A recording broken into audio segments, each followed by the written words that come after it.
silence your devices. And Madam Clerk, if you will please call the roll. Thank you and good evening. Councilmember Marcia Jensen. Here. Councilmember Rob Reddy. Here. Councilmember Steve Leonardis. Here. Vice Mayor Mariko Sayak. Here. Mayor and Chair Barbara Spector. Here. At this point, I would ask that Hillbrook School student Brady Munnerlin, yeah, got it right, okay, if you'll come on up.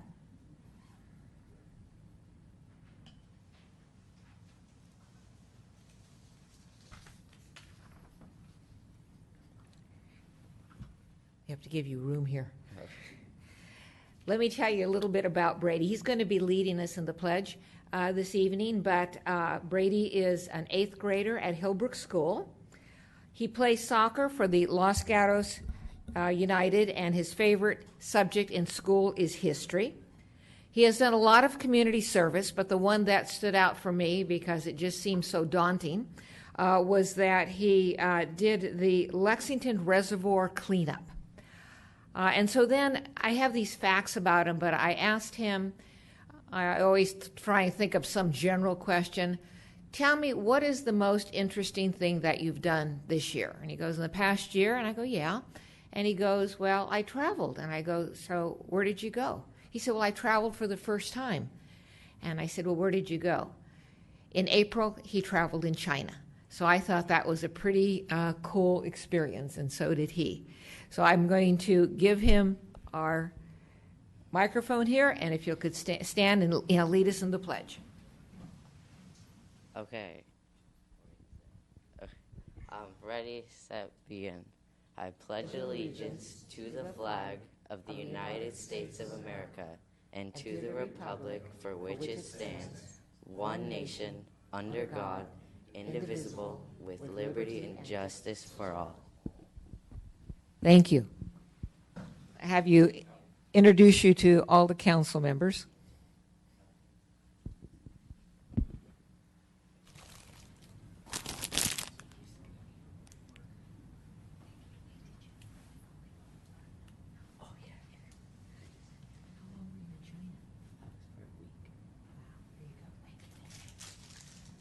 Let's give them a round of applause.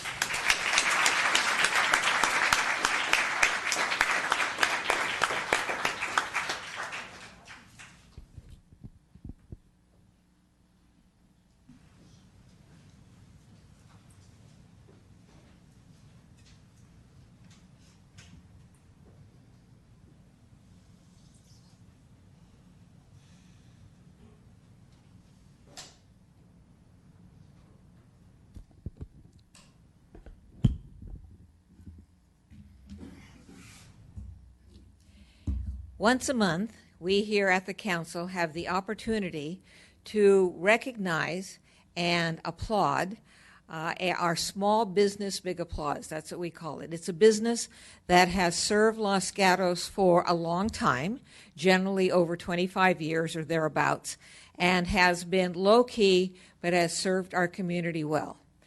This evening, I would like to call forward any representatives here of our Business of the Month, Bunches. Is anybody here representing Bunches? Come on up.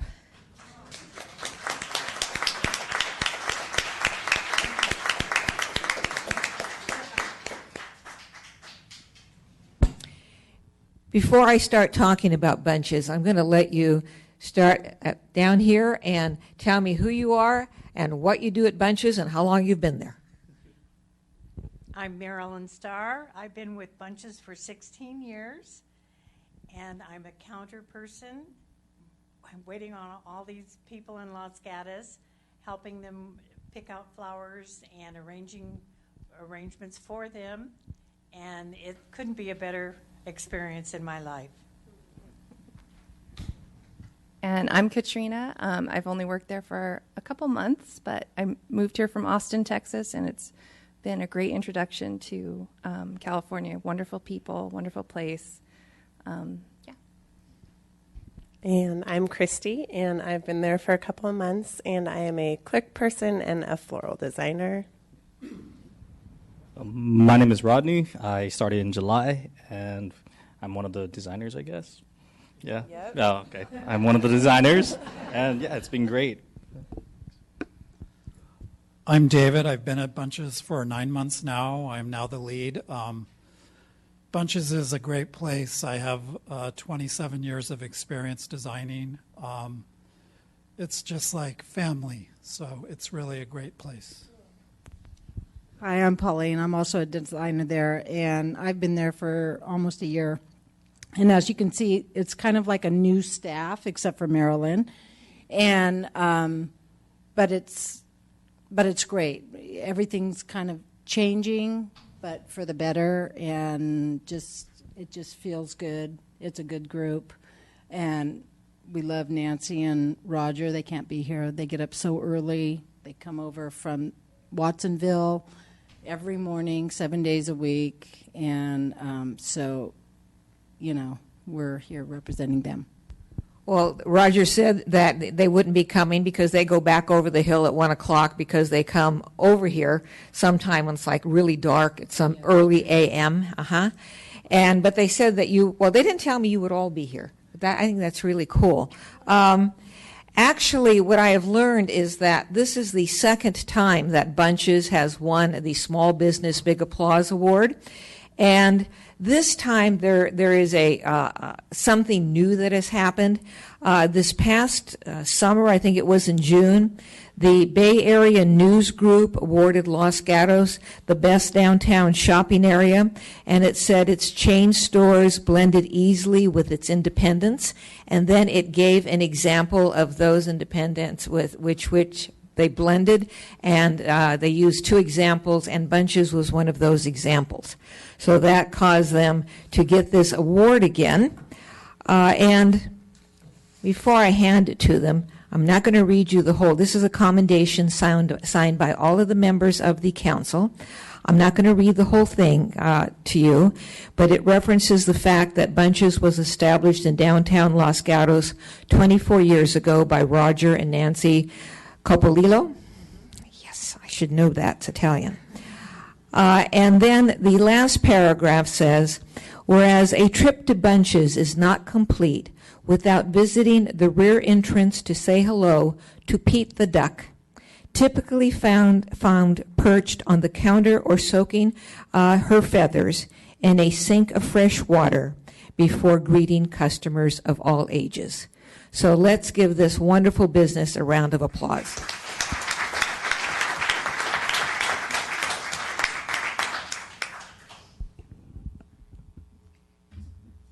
And I think you want me to give them the proclamation so you can take their picture.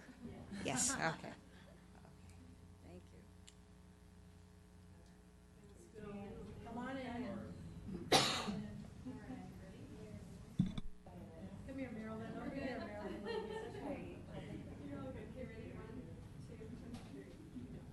Thank you. Another round of applause.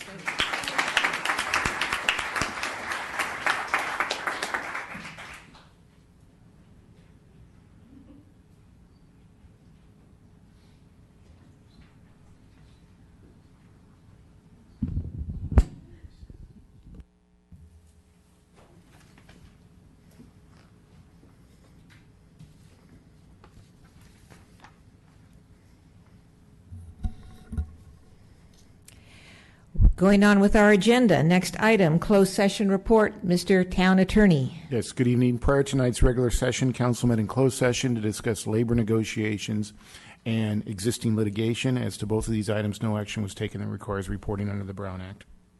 Thank you. Council Town Manager reports, beginning with council reports. Ms. Jensen. I have nothing to report. Mr. Rennie.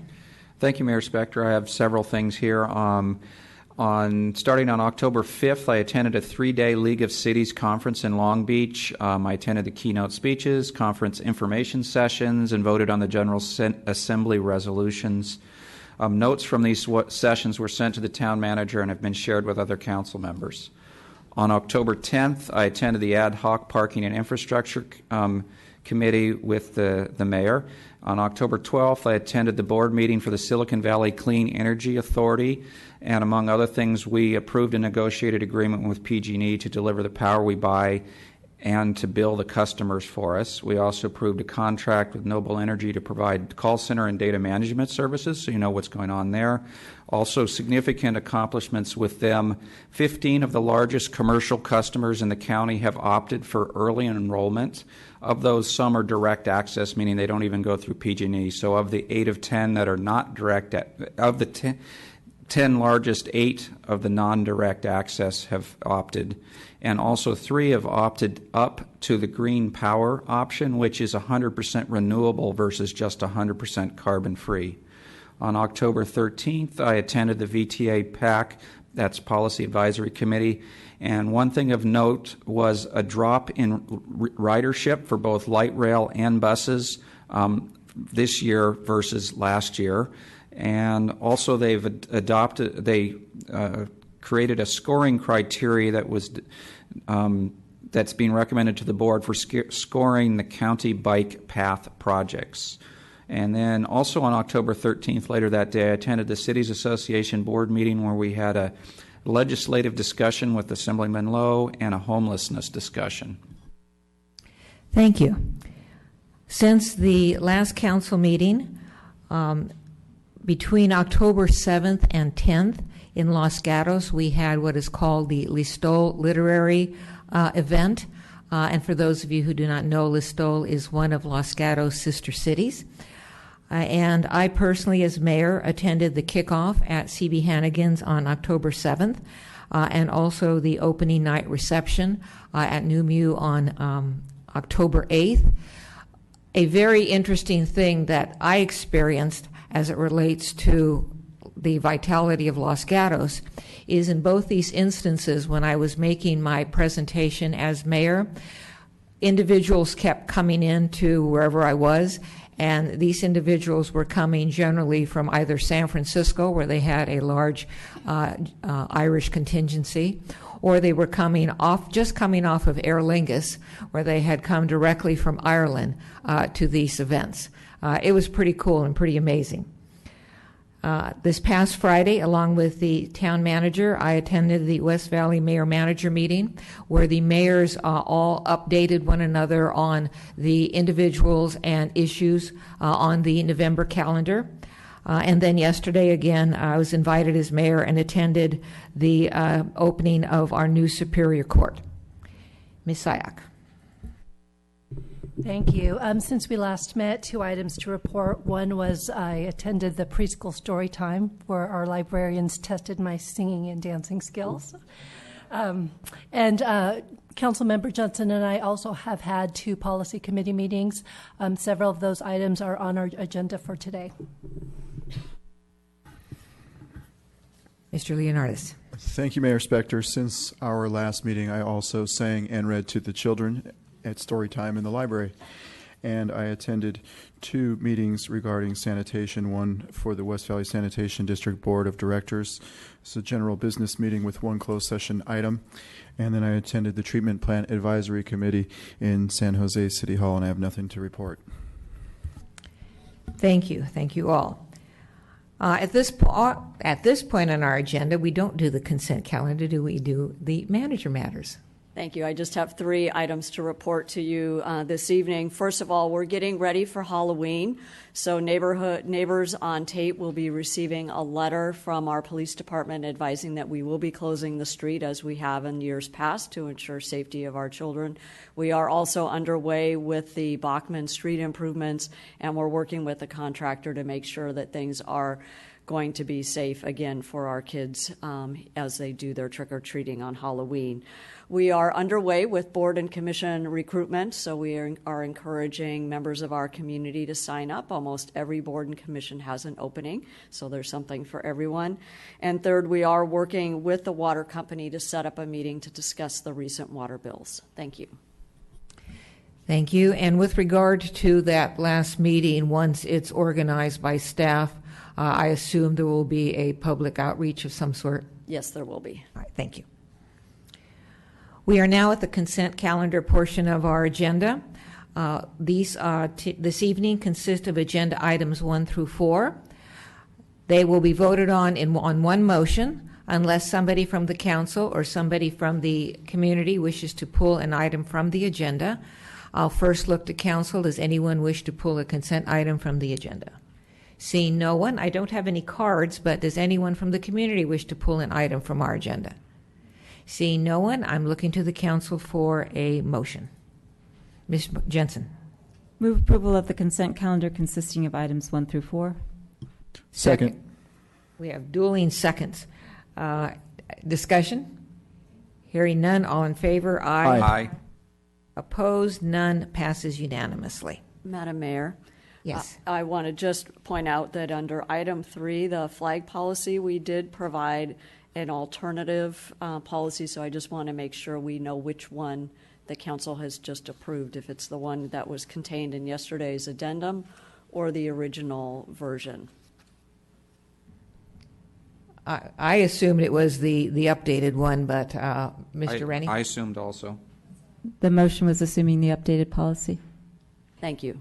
And I heard that that was what the vice mayor assumed and Mr. Leonardis? Yes. Okay. Verbal communications. This is the opportunity for anyone here to address the council for 3 minutes on any item that is not on this evening's agenda. I am asking, or we do ask, that you submit a card, and I do have cards, and the first one is John Shepherdson.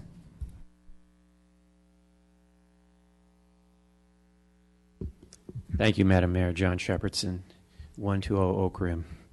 I just want to cover a number of points that on various topics. But first, a comment on bunches. I think it's wonderful. I use it myself. Sometimes I just walk through it for the aroma. Secondly, Saratoga was able to obtain a $25,000 grant for a super fast electric charge station, which they're placing in their library. And that's something that I suggest that our town may pursue, that kind of grant money, and perhaps in a location like the library. Third point is military has something that's called after-action reports, and that is to look at what occurred and see if we can learn something from the experience. And I suggest that on some of our major projects that perhaps after everything is completed, that we perhaps prepare a report so that town councils in the future can see what occurred with that project and what can we learn from that.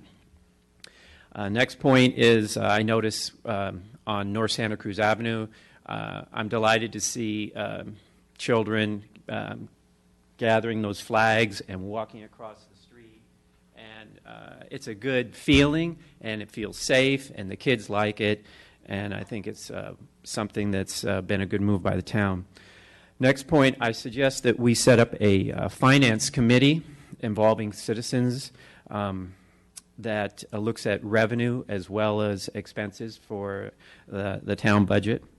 I noticed that kids seem to be biking more, so kudos to people like Maria Risto that are promoting the Safe Routes to Schools program.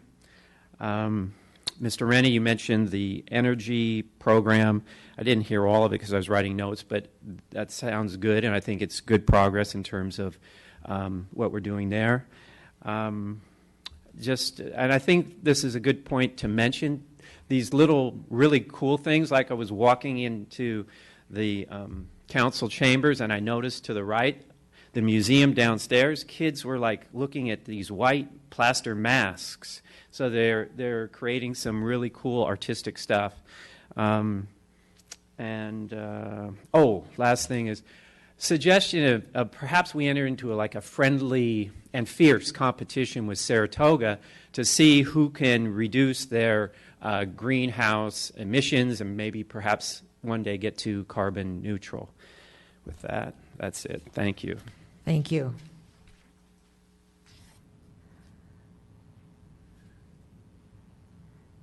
I think I know this just because, it's Ed, and I can't see the last name because I know the last name, but I can't read it on your writing. So I'll let you introduce yourself. Thank you, Madam Mayor. I apologize for my handwriting. Well, good evening. My name is Ed Morimoto. I live at 460 Monterey Avenue. Yesterday, I received a notice for the October 28th special meeting of the General Plan Committee to consider amendments to the North 40 specific plan. When this council convened a special hearing on September 27th to consider amendments to the plan on the heels of the denial of the North 40 Phase 1 application, some, such as myself, wondered about the appropriateness of the town's haste in light of a possible lawsuit. Since then, that possibility has become a reality, and I am speaking tonight asking you to deeply question the virtue of further investment in amending the North 40 specific plan at this time. Now, as you know, I am not indifferent with regards to the question of whether the specific plan should be amended at all, and I understand the sense of urgency some may have to do so. However, I do not believe, given the uncertainty of the North 40 Phase 1 application and the pending lawsuit, it is possible to make thoughtful amendments to the plan until it is resolved. After nearly 8 years of work on the current specific plan, with all of its investment in time, consultants, studies, and debate, those who believe the plan should be amended are saying it's still not right. So what chance does an amendment process have of succeeding if fundamental questions such as whether this new plan will apply to the North 40 or just the North 20, if 270 housing units of the allotted North 40 capacity are spoken for or not? In a time when we face so many important issues, such as beach traffic, the downtown parking shortage, and dealing with a massive unfunded pension liability in the face of declining sales tax revenue, I believe we cannot afford to squander valuable staff, commission, public, and council time on an effort that isn't set up to succeed. Thank you very much. Thank you.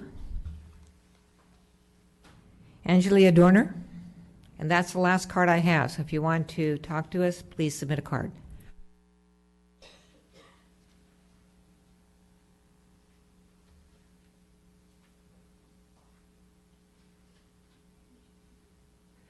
Hello, Angelia Dorner, proud resident of the Almond Grove, and just wanted to say that I'm looking forward to the meeting on October 28th. I think that it's important for the General Plan Committee to have things fresh on their mind as it relates to potential, not necessarily that amendments will be done, but the potential amendments might be considered. There are a lot of other acreage and a lot of other considerations that I think can be thought through proactively and not wait until other applications get submitted and we have lost our opportunity. Now, what I came up here to speak about is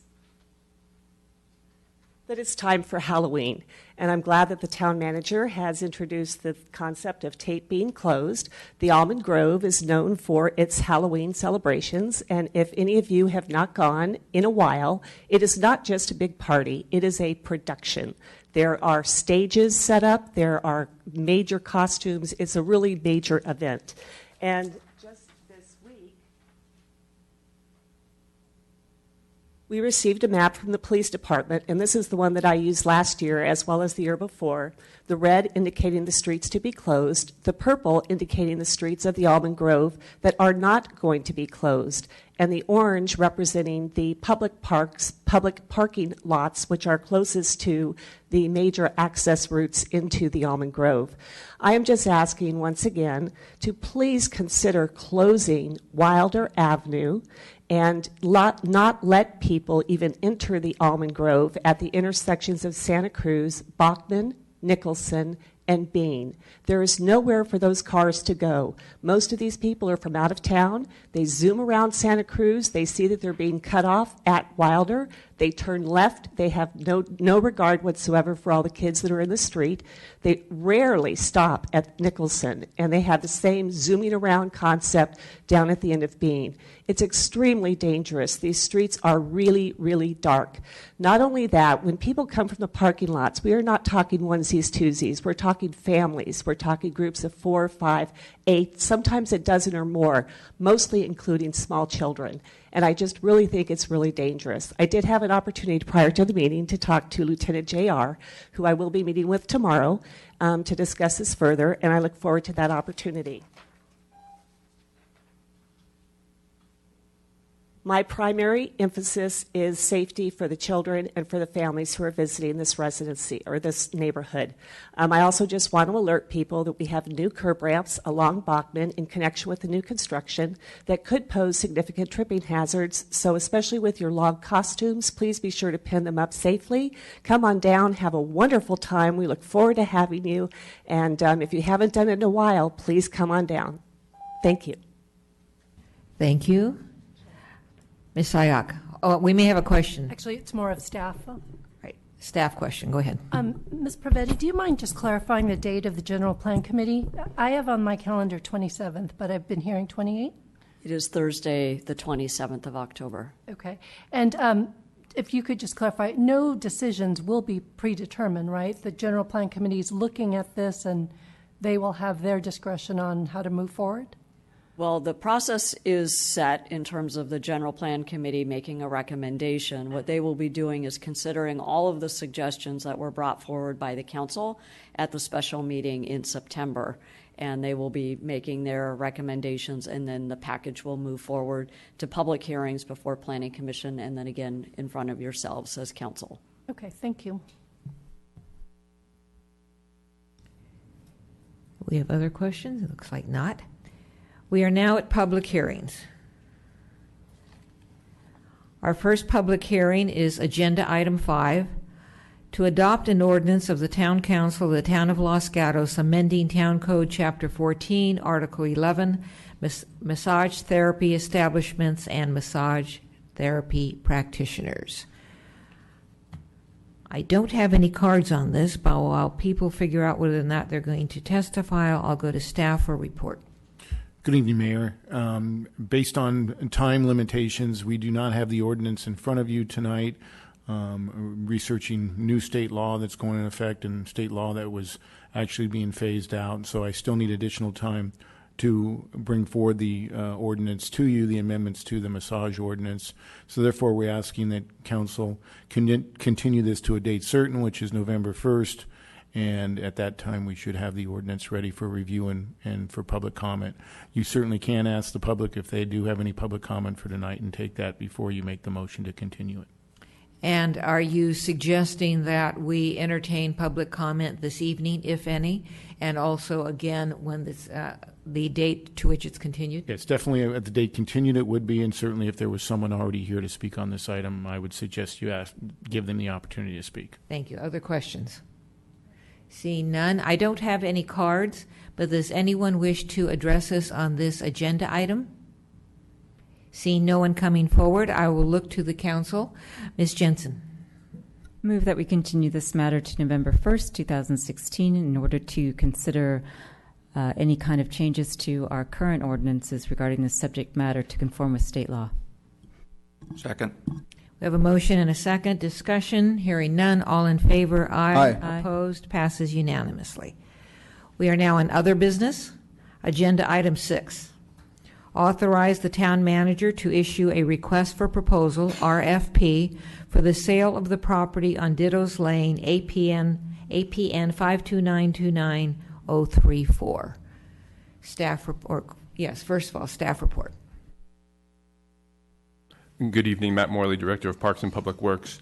A quick staff report for you on this. Dittos Lane property was purchased by the former redevelopment agency for approximately $3.1 million with the intent of developing it for below market residential use. The property has a time limit associated with its procurement by the redevelopment agency that expires in the middle of next year, at which point there is a risk that the state may take that property back as a redevelopment asset. The redevelopment agency was unsuccessful in developing the property due to access limitations and concerns over the density of the development.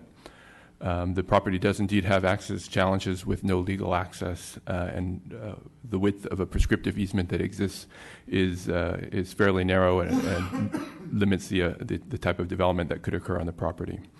The RFP that we have before you allows for two considerations. One is a market rate sale of the property.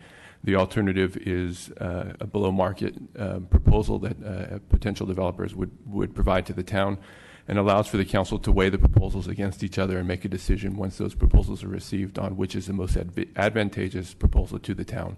So it's not necessarily a price determinative proposal that you're looking for. Of course, any development will need to proceed through the town's standard development processes in the future, regardless of the direction that the council chooses in the future. Again, this is an RFP to solicit proposals from private developers for the property, and the council will make an ultimate decision at a later point on what to do with the property. You do have a desk item and an addendum with this property, providing some information from local residents, and that concludes the staff report. Thank you. Mr. Morley, you made mention in your report of the potential of the state taking the property back sometime, let's say, mid-2017. Can you just explain to us the potential ramifications of the state taking it back? If the state were to take the property back, the town loses the opportunity to be decisive in the future use of the property, so that it becomes something where the town would lose control over or potentially lose control over the future of the property. That's not necessarily guaranteed. If the state were just to sell it again, it would have to go through the town's development processes. However, the state could do something unusual with it that the town would have no control over, and that's what we're seeking to avoid. Thank you. Other questions of staff? Ms. Jensen. I have a couple, if I may. What is the ability of the town to retain that property for its own use? So, for example, park, something that goes with the creek trail. I know that when the council, whenever it was, many years ago, voted to purchase that property, they were using funds for redevelopment for affordable housing. So can the town now retain that property without some penalty? If the town were to retain that property, it would need to compensate for the value of the property that it was purchased for, so the $3.1 million, unless the town were to develop it for the below market use. Okay, when you say compensate, you mean pay the state $3.1 million? It would pay into the town's below market housing fund. But $3.1 million? $3.1 million, and those funds would need to come from the town sources, so from a general fund source. Can the property be traded for another property in town? So, for example, there's other properties that we considered for affordable housing. Could we trade another town property so that there's a swap and affordable housing is actually done without paying into that fund? The town could do that if it was an equitable swap. Okay. So you told me the cost was $3.1 million. If we retained it ourselves, then we're going to have to find the $3 million. Is that it? That's correct. Basically. If we build fewer housing units than were contemplated with the sale originally, when the town bought it, whenever it was, remind me when it was, 2003 or? Yeah, that's about right. Okay. So did it promise a certain amount of units such that if the property were to be developed at 2 affordable units, would the town owe, quote unquote, units somewhere else? No, as long as the town were to, when the property was purchased, it was purchased with a broader develop it for below market use, and not for a number of units. So as long as the town was using it, developing it for that use, there would be no need to compensate. One final question. The town is entering into negotiations with a developer for development of a parking garage downtown, which potentially includes affordable units. If the town put affordable units there, would it still have a $3.1 million obligation for the Dittos Lane purchase? The affordable units on the garage are meeting an obligation for another property that was purchased for the same with the same affordable requirements on it, and that's the corner lot on Linden and Main Street. Okay, thank you. Mr. Rennie. Thank you, Mayor Spector. So to follow on a little bit on that question, what if we built or allowed 3 low-income units to be built and then we took some of the land to build a park? Would we owe any money then? Potentially, yes, because we are not using the entire property for affordable housing, which is what we purchased it for. It's something we could look into as to how we would value that property and what the benefit is to the affordable housing component if that's where we headed. But potentially, yes, there might be a general fund subsidy that would have to occur. Okay, thank you. Other questions? Ms. Sayak?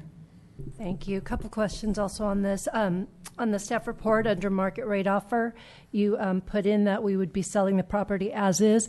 Is that with is that disclosure of the easement issues that the town originally had problems with?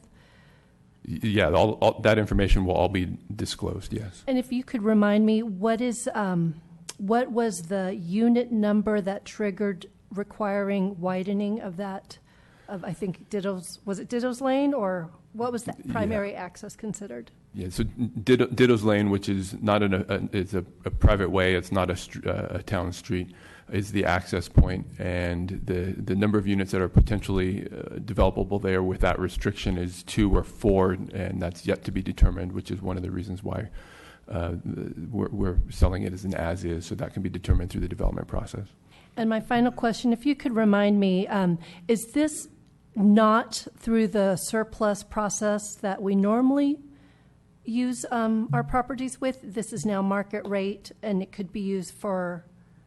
We're bypassing the three. We did go through there's a California Government Code, Code 54222, that requires that we notify certain entities, including school districts and below market housing organizations that might want to develop it. We did go through that process and received no interest on this particular property. That does not preclude us from continuing to look for below market opportunities. Okay, that was thank you. Ms. Jensen. My question is with respect to the property going back to the state.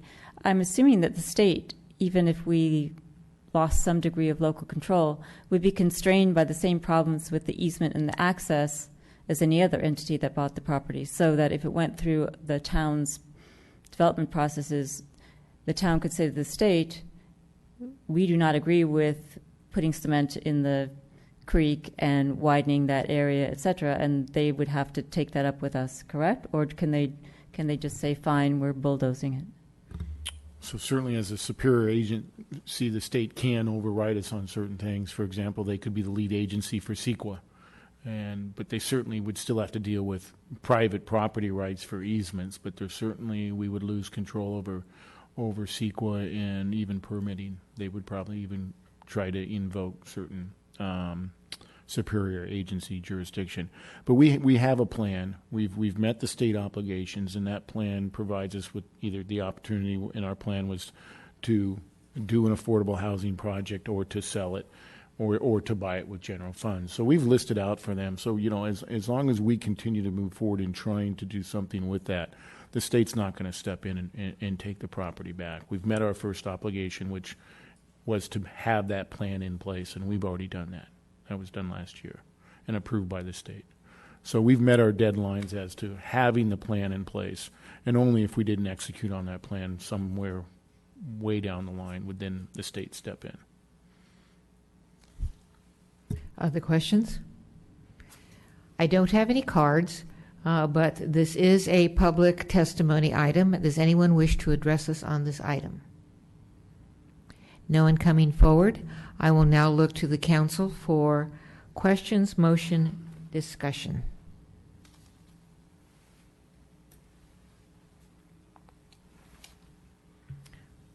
Mr. Leonardis.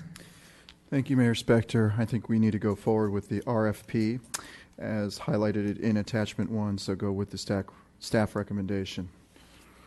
Second. We have a motion, second, discussion. Seeing, hearing none, all in favor? Aye. Opposed? No. Opposed? No. All right, the motion passes 4-1. Ms. Jensen voting no. Agenda item 7. Receive the report on traffic and parking around schools. Staff report. Thank you very much. I'll change it up and present this one from over here.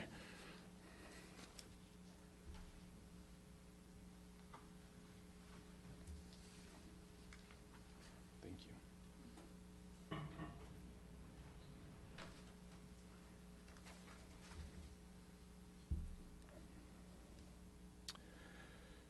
So with the 2014-15 budget, the council set aside about $100,000 to do a traffic study on traffic and parking around schools. We worked through agreements with various partners, and one of the key highlights here is that the partnerships that that have grown since that time have been key. So there's definitely a strong partnership and a developing partnership with the Safe Routes to Schools effort. The school districts, Los Gatos Unified, the high school, and Hillbrook have been very strong partners, and Los Gatos Montesano Police Department and Parks and Public Works have been very active in engaging as partners to ensure continued success, not only of this study, but of the efforts in general around traffic and ensuring safety around schools.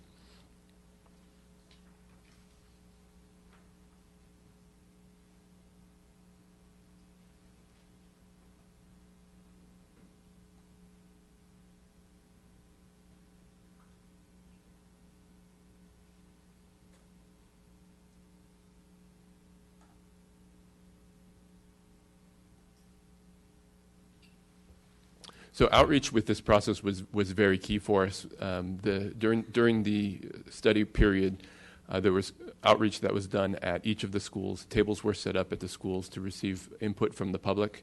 There were community meetings that were held in the evening at the schools to provide opportunities for parents to come after work and provide input. And there were several report outs to the various commissions of transportation and parking commissions in the BPAC to ensure that input was provided through those organizations as well.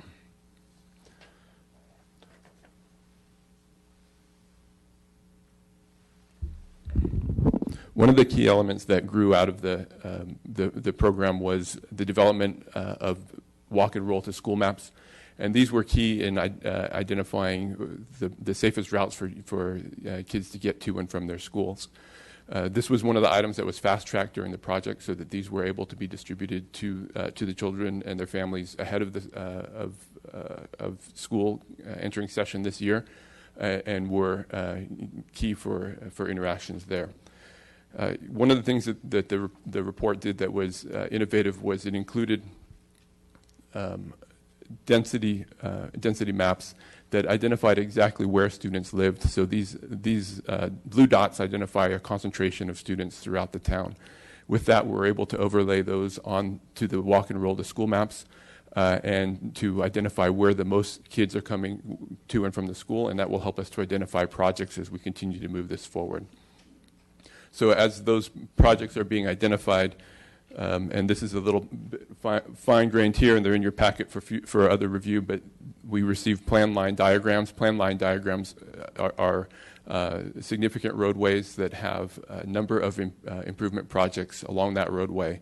And those improvement projects provide the guidance for a holistic look at these particular roadways and doing improvements to accommodate the improvements that are the work that is necessary to ensure the routes continue to be safe. And then we get even more granular from these, and we're able to take a look at the individual projects.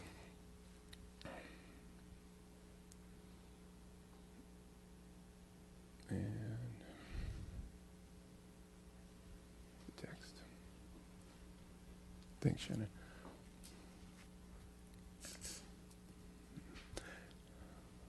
The important part with the projects is a couple of the key elements. So these sections describe exactly what needs to be done on the roadways and how to get that work done. It also provides a budget estimate, so the budget estimate will help as we're creating our future CIP project lists. And the most innovative thing I think here is something that was very simple, but I think very effective, and that's the at-a-glance look at what modes are impacted. So the little symbols to the top right of each of the projects identifies the bicycles, pedestrians, and vehicle modes that are impacted. So you can see where the bang for the buck is. It was important as we're looking at all modes of transportation that we're providing a safe environment for all people to get to and from the school. So not everybody has the ability to walk or to bike, and some people are going to need to drive, and it's ensuring that all of them are addressed through the process.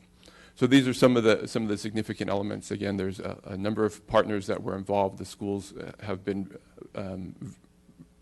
very proactive in incorporating things like bike rodeos and other aspects of safe routes that really drive the education element. I think we've started to see some impact at the high school this year with a full bike cage as an impact as well. So the study has set the groundwork, I think, for the next steps in terms of implementing some of the projects and some of the additional work. There's been great strides now towards implementing those already as we have opportunities. So looking at what's next, we'd like to receive council input on the report that you have before you tonight, including the details involved there. We'd like to begin identifying priorities.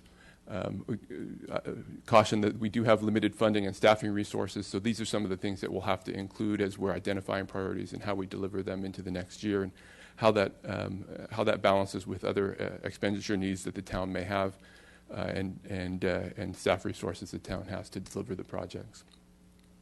We'll want to position the town for outside funding opportunities, so we'll talk a little bit later tonight about Measure B and opportunities there, and that might be an opportunity and other grant opportunities that come available. We've been successful, for instance, with County Health and getting grants through that organization. There may be future opportunities through similar grants to fund some of these projects and these efforts as we move forward. And then ultimately we'll incorporate the projects that we've identified or the work that we've identified into the capital improvement program. That will happen through the priority setting sessions that we do over the next several months into next year for implementation beginning in July of next year. So from a timing perspective, we're right in a sweet spot of being able to put the projects together and start to build the budget for next year. And with that, that'll conclude staff's report. Thank you. A couple questions. Mainly this is on process. I look at the staff report, and the recommendation is to receive the report on traffic and parking around schools. Is that what you're looking for? Yeah, absolutely. And any input that you have on projects or areas that you liked about the report or improvements you'd like to see. We look at this as we're calling it a final draft report. So the way that we're handling it is if there's significant things that we need to add on to it that aren't included, we would capture those in an appendix. If there are what we call fatal flaws to the report, we would obviously want to fix those. And then some of the small things we're tracking, so grammar, that kind of a thing where we need to correct those, we'll correct those in the final draft. So this is the opportunity. It's been on our website for some time. We've been receiving public input on the report. I'd like to round that out and get the report into a final version so that we can move forward with the rest of the process. And then a couple questions. First of all, yes, thank you. Good report. There's a general input. But has the staff or the consultants totaled up the cost of all of the suggestions and done any prioritization? So I did run a total on the projects, and I believe the number was just over $7 million, and I had to break down, but I don't think I brought it with me. But we did not do prioritization. The prioritization is what we wanted to leave to the community and the council. Obviously, staff will start to do some providing of buckets and shifting priorities around a little bit, but we'll want the input from the public on what that looks like, and that will develop as we're doing the priority setting sessions. We'd like to add that over 80% of the projects that are identified are under $100,000. So there's a large number of projects that are very manageable in terms of small allocations that makes them really attainable and with easy access. I would also like to add that traffic patterns, our consultant Jaime Rodriguez is here as well. Spent a lot of time in Los Gatos over the end of the last school year and through the summer on this project and others, and has become very familiar and did a great job on this report. So my kudos to him for the hard work on this report. And last question before I turn it over to someone else.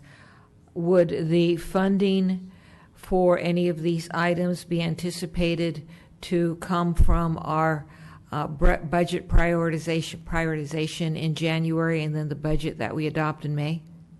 Yes, that would be the ideal way to fund these projects. Ms. Jensen. Thank you. First, to all of you that I see in the back row who worked so hard on this, from schools, bike committees, and transportation committees, and Safe Routes to School, thank you very much. It's a great report. My question was, I see what you want here, but since the action item is receive the report, I'm imagining that you don't want us to go through the many pages of suggestions and pick them out today, correct? By your smile, I'm thinking, no, you do not. That is correct. If there are themes that resonated with you, we definitely want to hear that. All right. So, for example, could we? There was one suggestion with the high school that cost $0, which was please ask Los Gatos Lodge to let us go through. So, could the council say tonight, please, Los Gatos Lodge, let high school students go through, because that cost nothing. So that's an actual question. And then if you want feedback, there were a number of items that were about $2,500, $5,000, which struck me as easy. So to the extent that if you want input that says now, for those low-cost items, if we can get those implemented, that would be really helpful.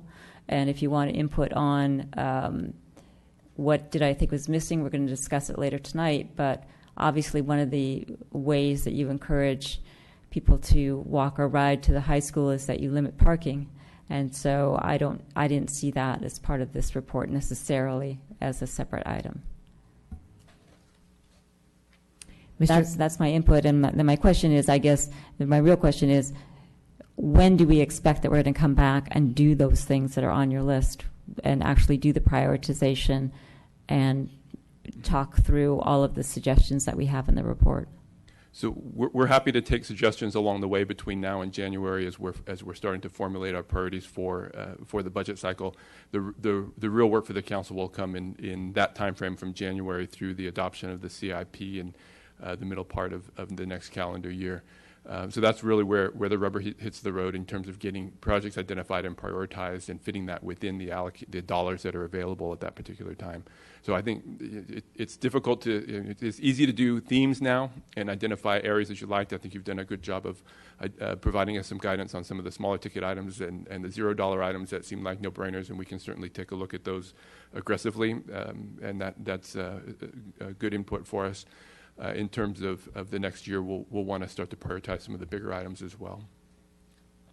Thank you. Mr. Leonardis. Thank you, Mayor Spector. Since this report in some way or fashion will be coming back, we talked about prioritization, and I thought of it in terms of categorization. I'm going to start with what I call not our jurisdiction, which is the Montessorino around Dave's school.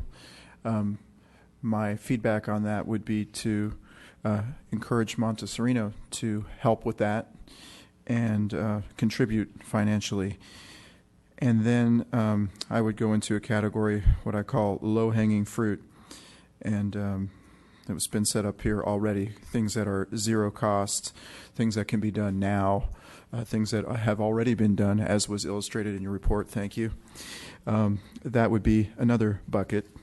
And then I would say things that I would consider to be low-cost items, $50,000 or less, that could be another bucket.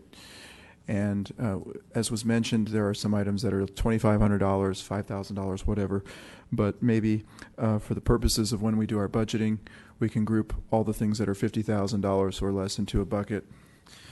And then two other points. I was very impressed with the amount, the breadth of the report, and I realized that some items are expensive, and as you had mentioned, the totality would be $7 million.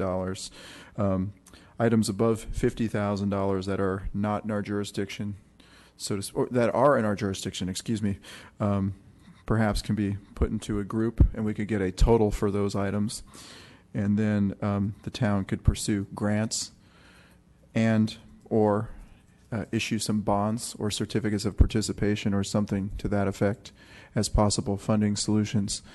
We recently were looking at doing our own tax measure, but that did not move forward. So I was very excited when I saw this report and the possibilities to improve the quality of life for our residents. But of course, there is always that issue of money. And as you had mentioned, the $7 million is quite costly. But if we can I don't know, again, format this or categorize this report when it comes back into those types of things, or a spreadsheet or something, that would be very helpful. Ms. Sayak. Thank you. Just to re-echo what everyone else has said, this has been a tremendous effort that I've been excited about when it was first allocated and now to actually have it. So thank you to all of those that have participated. I definitely, as has already said, those that we can start on immediately. I think this is a long time coming. So things that we may have discretionary funds for, I'd like to see how we can start moving on that. In February, after a priority setting, if at our mid-year, what I'd like to look at is how does this fit in with our upcoming bike and pedestrian plan? And when we begin priority setting in January, are there certain projects where you as a group can say this is our highest priority, so that when we start identifying things with our capital improvement plan, we could just start ticking off the list? And how do we do that equitably? So it's funds that impact the most, but it's not necessarily concentrated in one area. Those are the types of discussions I'd love to have. This has started that, but I'd love to have that more in-depth look at how we can really affect some of the traffic alleviation solutions that this is pointing to. I understand it's organic. What I'd love to also see is how we can incorporate this into any changes that we may be able to see if Measure B passes and we get, for example, if we get the traffic modeling bus that we get, how we can potentially augment this study with any work that we're doing there. I mean, this is a great start, and I'd love to just be able to continue this discussion whenever we start doing priorities. But definitely, if we can start anything now, I'd love to start that process sooner rather than later. Great, thank you. Mr. Rennie. Thank you, Mayor Spector. So I also think this is a very good, very exciting report, lots of good information. I'll say in the several hours that I spent reading it, I still don't have my arms all the way around it. And so the first thing that comes to my mind is, are these all good ideas? You know, I'm thinking filter, prioritize. And I couldn't do that by myself. The questions come to my mind are, what are the biggest areas? And, you know, I hear everybody saying, let's get started, but are all of these good ideas? I recall one in there where there was, I think, widening the bicycle lane at the expense of losing some pedestrian space, and so you nixed that. So there was one place where you said, well, this wasn't a good idea, but I don't know if all of these are good ideas. Even $25,000 might be too much to spend if it's not really a problem idea, not really a good idea. So I didn't get a feel for whether there'd been any filtering really, or any prioritization, or what are the biggest problems. I have another question, but do you have any comments on that? Yeah, thank you for that, and that is a very important point. In that some of the proposals in here may be things that we don't want to take on. One of the ones that we'd want to have some discussion on, as an example, are speed tables along Shannon, and whether at the intersections near the park and the school, where the school traffic is, we want to do speed tables there, which would significantly slow traffic on the positive and on the negative. There are significant impact on the vehicle side by potentially creating additional traffic issues in the area, to the advantage of providing greater access and awareness for people on foot and on bike. So those are the things that we'll want to have a discussion on before we actually implement them, as we bring them forward for discussion as projects as we're moving forward. And those are the things that will, as the prioritization comes along, those will fall down the list, or potentially some of them off of the list as the council decides that those aren't reasonable projects. So my second question, and I'm not exactly sure how to put it in a question, but so my concern is, it's good. It's very focused on the LGUSD school district and safe routes to school, and I like the fact that Alta Vista was included, which is not part of that, but it doesn't include all of Los Gatos and all of the schools that people attend in Los Gatos. So on the west end of Los Gatos, is there money needed to improve routes to get to Westmont? I know that there's routes to Union Middle School from the other side of Union Avenue that have some concern. Lynn Avenue has no sidewalks but a lot of traffic. Are the crosswalks adequate on Union? So my concern would be, maybe the question is, do we want to spend all our money on this and not think about the other parts of town that are outside of the LGUSD school district? Yeah, within the scope of the study, we were just unable to be exhaustive and to incorporate. You see the amount of work of detail that's involved with the number of schools that were analyzed here, and because of the amount of participation, I would say in Safe Routes to School and other efforts, we really tried to focus on where we thought the heaviest need was. Not to say that there isn't need elsewhere, but really where the biggest bang was right out of the gate. We fully acknowledge that there are other areas that we need to continue to explore. The downtown area with the Catholic school is another potential location that needs some additional work, and so there are a broad number of locations that have probably a smaller subset of projects that we'll need to address over the longer term. Thank you. Let me ask you what, going back to what everyone else has said, that this is a great report. Thank you. And thank you, everyone else. But what I would be looking for, because this is a lot of information, and you're saying, Council, we would hope that you could prioritize and those kinds of things. And I agree that has to be done. But it would be helpful for me, sort of touching upon what Mr. Rennie was saying, if, for example, you had a list of these are the things that have no cost, and these are the things that are $1,000 or less, and it keeps going up, because that could cause some easy decisions. Another metric that would be helpful for me in doing an analysis is that the action items are broken down into types. Now, that's sort of done here, but even simpler than it is. And then another thing I would be looking for is what are the funding sources? Again, you've touched upon that, but what are all of the funding sources? Is the high school going to contribute? I mean, I don't know. If they're here today, I'll ask them. But those kinds of things. So simplifying it so that this council can prioritize when it comes back to us in, let's say, January, and then make decisions between January and May. That's great. Yeah, I think this is all perfect input in what we're looking for in terms of solidifying the next steps. I don't think we were expecting you to prioritize everything for us tonight, certainly providing the input on the highlights that you see and where you see strengths and where you see holes that we may need to bolster are all good things that we'd want to incorporate. Thank you. Ms. Sayak. So, Mr. Morley, in terms of the process, I recall the community meetings and the various research items that Jaime was doing. So was there an opportunity for all the stakeholders to actually get together and just go through the report, the draft? And is there another opportunity for the group to have some of these discussions about priorities and basically trying to categorize them so that it's an easier table to look at when it comes to funding?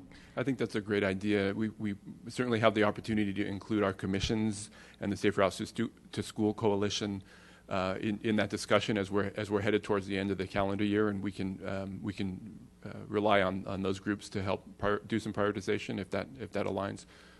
If just speaking for me personally, I think that type of venue might be more. It would be a better venue to have an actual discussion and hear whether the pros and cons of each action item that's suggested is actually reasonable, and inviting more people to the meeting, whether it's the council as well as the public, I think might be an opportunity to just have that informal conversation that we all want to have, but it's kind of difficult to do in this format. Sounds good, yep. Other questions? Thank you, Mr. Morley. I do have, this is a public testimony. We do have public testimony. I do have folks that have given me a card.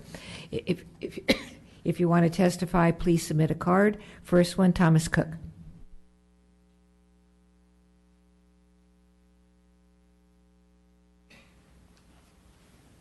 Hi, good evening. I'm Thomas Cook, representing Safe Routes to School. I share what's been said. It was a great report, so thanks for allocating money and thanks for managing it. and Jaime, good job. I also want to take this opportunity to share some news and express some additional thanks. As you know, Safe Routes School has been working for the last 10 years to reduce traffic congestion around schools by getting more students involved in active transportation like walking and biking, and when vehicles have to be used, carpooling or busing or drop-off spots away from school. We've been an informal community coalition made up of interested members of the community, students, parents, and leaders in the town and police department and schools and school districts. The news is we've just formed a new entity or augmented the coalition with a new entity that is a 501c3, a nonprofit dedicated to Safe Routes to School in town. Our leadership of the nonprofit or the board is comprised of members from the leadership team from the Safe Routes School Coalition.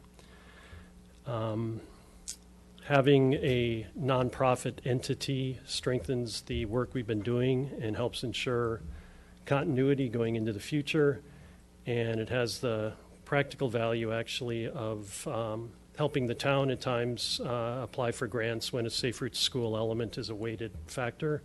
And the nonprofit entity now can also be the recipient of Safe Routes School funds for the first time.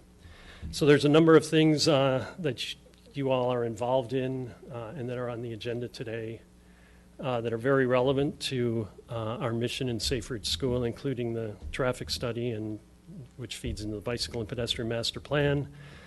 Measure B, the work that's being done at the high school to encourage more biking and walking. I'm sure there's some more. So I look forward to how all that plays out and continuing to work with this great community team in the future for the benefit of our students. And I wanted to thank, the most important thing is I wanted to thank the formation of the 501c3 was enabled by a memorandum of understanding between the town, Los Gatos Union School District, the high school, and Hillbrook School. So specifically, I wanted to thank the town council and town staff, especially Laurel Prevetti and Matt Morley for their support, and Diana Abadi, Los Gatos Union School District, and Karen Briones, the high school, Christy Grasty and Kevin Rogers, and Hillbrook School and Matt Silver. Did I just get nixed? Thank you. Ms. Jensen. Thank you. What's the name of the 501c3? We stayed up all night. Los Gatos Montessorino Safe Routes School. Okay. Is that, can we find it .org? No. Or does it, okay. How do we find it? That's a good question. We don't have a website set up for the nonprofit yet. Okay. Well, we'll look forward to it. Thank you. All right. Thanks. See no other questions. Thank you. Thank you. Karen Briones. And again, if you want to address us on this item, please submit a card.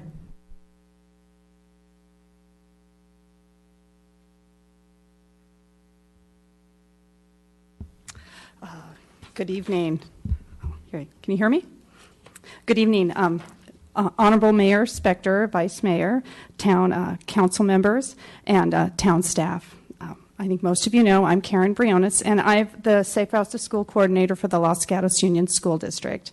I've lived in Los Gatos for the past 15 years with my husband and my 3 girls, and my girls have benefited from great schools, a caring community, and a safe environment.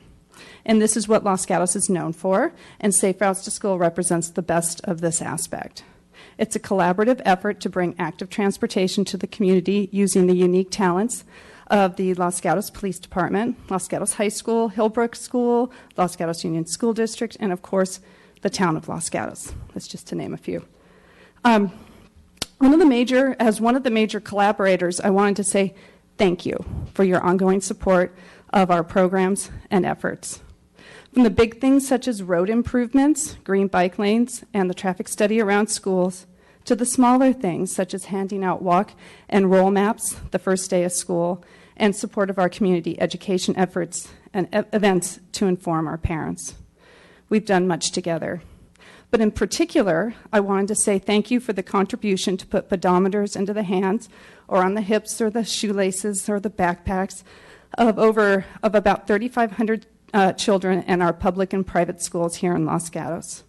The Where Will Your Feet Take You campaign has helped to encourage children and families to include active transportation as a way to add activity to their day and build lifelong healthy habits. So a little update. We've collected over 3.4 million steps on our way to Washington, D.C. Last week alone, we bypassed quite a few states and are now in Valentine, Nebraska. So here's our map. This is where we are, and that's where we're trying to get to. And I'm very confident that we will collect enough steps to get there by Election Day. It's the support of these programs and all the efforts that make Safe Routes to School happen here in Los Gatos, and I'm looking forward to continuing our work together on the big things and the small things to get Los Gatos moving, build healthy habits, and care and cultivate a caring community. Thank you. Thank you. Questions? See, and I was going to ask you how far you were, and you answered it before I asked you. Thanks a lot. Thank you. Again, if you want to address us, please submit a card. Emilito.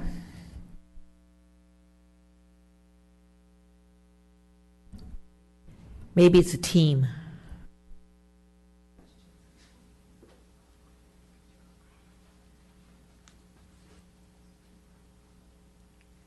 To the Honorable Mayor Spector, Vice Mayor Sayek, council members, town staff, and Los Gatos citizens. My name is Emmy Eto, and I am one of the trustees of the Los Gatos Union School District. And I am also one of the 2 trustees liaisons to the town.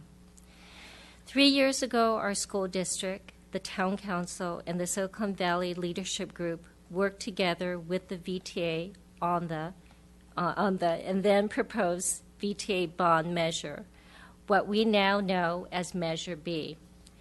Measure B proposes a 1/4% sales tax to mitigate traffic congestion, improve roads, and increase public transportation, and educate students in Santa Clara County.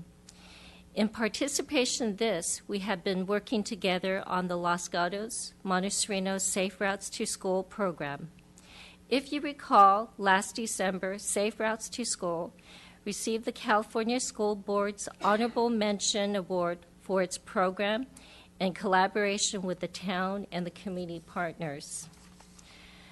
We also want to thank the town for joining our district, the high school district in Hillbrook, by contributing $5,000 for the creation of a 501c3 called the Los Gatos Montesrino Safe Routes to School Corporation,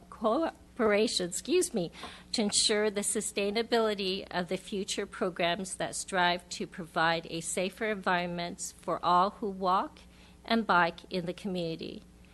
At the same time, the Los Gatos Union School District appointed Karen Briones as our own Safe Route to School coordinator to create educational programs for our students. Our joint effort this past fall to kick off Where Will Your Feet Take You created an excitement with our students and their families as students track their steps with their pedometers. Given the above, we look forward to continuing our relationship with the Town Council to help minimize traffic in Los Gatos and enhance safe routes to school for our kids if Measure B passes on November 8th. Thank you. Questions? See none. Thank you very much. I have no other cards. Seeing no one coming forward, I will close the public testimony portion of this hearing and look to the council.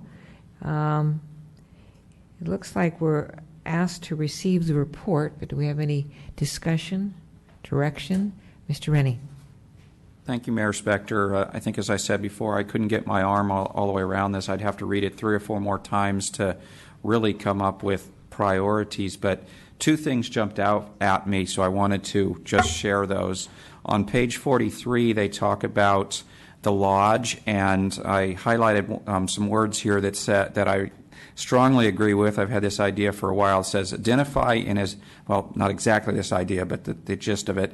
Identify in as many town planning documents as possible that public access through the Los Gatos Lodge site to the Los Gatos High School is a priority for the town, will place any future developer in the position of needing to be responsive to these policy statements.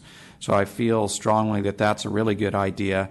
And the other one that stuck out to me was the movement. And again, I don't know what the biggest problems are, but I think that Shannon and Los Gatos Boulevard is a big area. So I liked the movement of that crosswalk.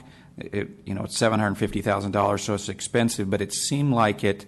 I think there was removal of those pork chop islands, and I think it would make it more efficient crossing in a very busy area. So just my comments are those are the two that really jumped out at me. And if I could just then end with a question. I saw in here a lot of places where they're talking about getting rid of pork chop islands. Is that kind of a pork chop islands are passé now, or we just don't like pork, there's better ideas, or... I think I'll let Jaime Rodriguez address that for us. He's a traffic engineer and has great expertise in that area. Thank you, Councilmember. Yes, the removal of pork chop islands at areas where there's high pedestrian generation through programs like Safe Routes to School or just in general shopping centers, they're usually a good idea, but usually you need to do some type of a traffic study to make sure that there isn't going to be any significant impact by doing the change. And a lot of the recommendations you've seen in the report are concept plan lines to give you a vision of what a street could be, but that supplemental environmental assessment to make sure that those improvements are feasible, or to your point earlier, they're the right thing to do. Those things have to happen still. So if I could just follow up, so as I thought this through, I think this is more just curious out of anything, but as I thought this through, pork chop islands seemed like they were probably a good idea when you have some pedestrians but not too many, because now it gets them closer so they don't have as far to get across the street. Sure. The turning traffic is not an issue. You can get across when there isn't somebody turning and be ready. The problem is when you have too many to fit on the island. Is that the problem? That's pretty much it, and that happens a lot at Shannon. I think, was that the intersection you mentioned? Yes. Yeah, I mean, the students spill over, from the pork chop island into the street, and so it really stood out to us during all of our field observations as one of the reasons why we made the recommendation. Okay, thank you. Ms. Sayak. So I want to use the Shannon example and just how we can utilize this document for future development. So we know, well, we don't know, but we're assuming that a development will occur on the corner of Shannon and Los Gatos Boulevard. Now that we have a document that looks at proposed changes that would enhance safety for our students, is there now an ability to have a nexus so when that project moves forward, we can ask for these improvements to be included? There is, and we do look for every opportunity. Having these projects will help us with identifying where the need is and incorporating those in the conditions with the projects. So what would be helpful, and one more thing, when we're looking at the document as a totality, is then projects such as these, where we know there could be future funding, leave a set aside so that where are areas where the town could fill in the gaps. If we can start looking at how certain projects could get funded, whether it's through Measure B, through upcoming developments, through grants, and then give us a list of, well, these are areas that are still of importance, but realistically, it's the town that's going to need to carry the burden. I think those types of discussions of financial resources would be helpful for me to help prioritize where to start allocating money next year. Thank you. I actually had the Boulevard Shannon on my list here in the sense of the first question was, could those improvements be included in a development? Second question is, are developers advised as they're beginning our town process of this potential improvement/expenditure? They are, and the more that we have the documents behind them, the easier it is for us to identify what those needs are. Typically, the developers are informed as they bring their proposals forward, and we start to identify what kind of development it is. That drives a little bit of what the projects are. All right. Again, questions or a motion, Ms. Jensen. My question was, do you want a motion? We want a motion? Okay. So my motion is that the council receive the report and thank everyone who's been a part of it. That what I heard is that we would like to the extent possible where things cost nothing, where they've been achieved, to do that sooner rather than later. The Los Gatos Lodge was mentioned a couple of times. We'd like to look at categorization of costs, and these were categorized by what was called by Mr. Leonardis low-hanging fruit, or those items that are about $2,500, $10,000 that we might be able to get done right away. We also like to categorize projects by the greatest impact. So how could we get the most bang for whatever buck that we do spend? That we use our town committees and commissions and Safe Routes to School in order to have meetings to set priorities where these things should be taking place sooner rather than later, and hopefully get our students involved. And that to the extent that we can identify funding sources, whether that be a development project with a nexus, whether that be a grant funding, or whether that be Measure B, that we be looking for that early and often so that we can get that back to the council and then start implementing these ideas. Thank you. Second, discussion. I'll be supporting it. One thing I would like, and it is that we make sure that as our bicycle pedestrian plan is finalized, that there is a connection between the two reports. So, and absolutely would include that in the motion. Seconder would also. Mr. Rennie.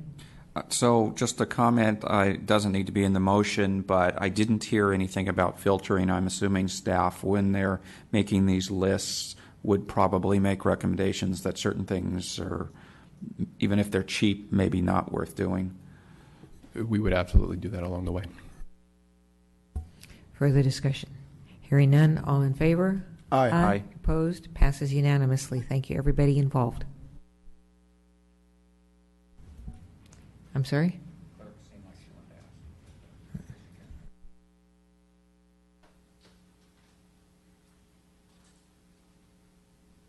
If you haven't noticed, this was generically referred to by Ms. Pravetti and me as our transportation agenda. We are on agenda item 8, Whitney Avenue residential permit parking and residential parking options. Staff report. Good evening, Mayor and Council. J.R. Langer, Los Gatos Montesino Police Department, Lieutenant of Support Services. Tonight I'm here to present a staff report documenting a petition by the Whitney Avenue neighborhood for preferential parking. I will also be addressing plans for future requests and seeking Council's recommendations for processing and managing these requests. As the report indicates, the Police Department received 3 petitions for preferential parking in August of 2015. Council addressed the Alpine Avenue petition in March of 2016, initiating a 6-month pilot program. During this process, Council suggested staff to consider future petitions holistically in an attempt to reduce unintended parking impacts created by modified or preferential parking areas. I'll cover this recommendation later in this verbal report. When considering the Whitney Avenue petition, staff conducted analysis of current parking and walking options, specifically addressing parking impacts associated with off-campus student parking. Research indicated that the Whitney Avenue neighborhood was experiencing severe parking impacts. The petition met the requirements of the neighborhood parking plan process and was brought before the Transportation and Parking Commission on August 10th. The Transportation and Parking Commission agreed with staff's recommendation to support a pilot program similar to the Alpine Avenue pilot to explore making preferential parking a fully cost recoverable program and continue research into potential impacts caused by modified parking areas. Staff recommends implementation of the pilot project, including ongoing data collection in regards to the Whitney Avenue parking modifications.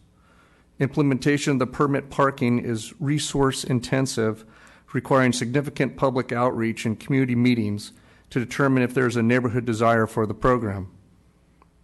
In reviewing the opportunity to address the situation holistically, staff made several observations. The primary observation, based on staff experience with the process, is that building a consensus among neighbors who have not yet felt an impact will be difficult and potentially unsuccessful in the short term.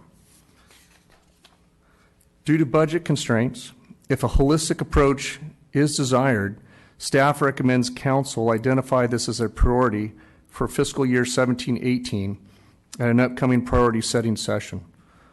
This priority would address both the venue or the revenue from the program and the staffing levels necessary to adequately advance the program, the goal of being fully cost recoverable.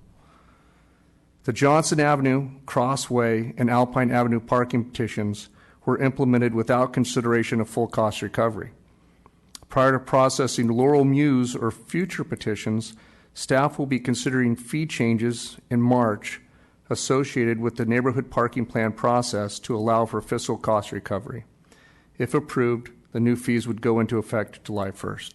And that's the conclusion of my verbal report, and I'm ready for questions. Thank you. Let me follow up on the cost recovery statements you were making. We have as a recommendation here a 6-month pilot preferential parking program. Would we need to, if we do that, would we need to say, and we want cost recovery? Or is that, included? It's a good question. Right now, I think we're looking at cost recovery for any future petitions that come forth, and then also looking at raising fees to make the current programs also cost recoverable. And that was my second question. These permits, one pays for them every year, and so when you get your bill for the permits, you were saying that there were some neighborhoods where it wasn't cost recovery, but the town could pick that up at the next billing cycle, correct? Yeah, so maybe a little history might help for some perspective. When the parking plan originally was implemented, most of the preferential or residential neighborhood parking plans were near the downtown area, and they did experience a heavy load of people that did not live in the areas parking there and receiving citations.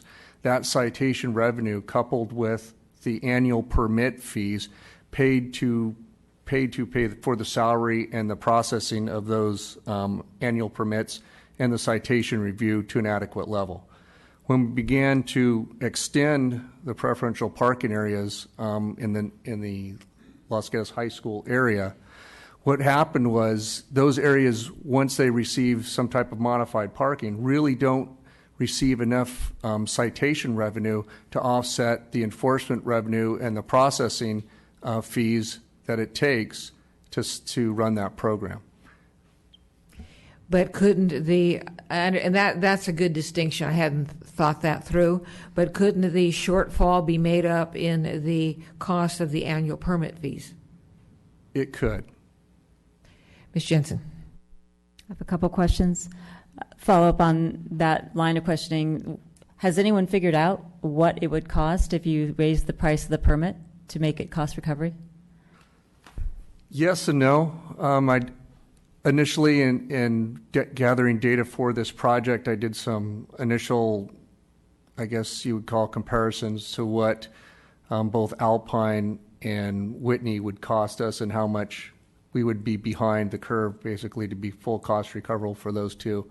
As far as the only thing that is the unknown is, while we can assume what the revenue will be from permit fees based on the number of permits we get, that is a fluid number. And so we would never really know exactly. We could approximate, but we wouldn't really know. Currently, people that are living in the preferential parking areas, we're getting between a 50 and 65% average of the residents there actually purchasing permits, where the other residents don't.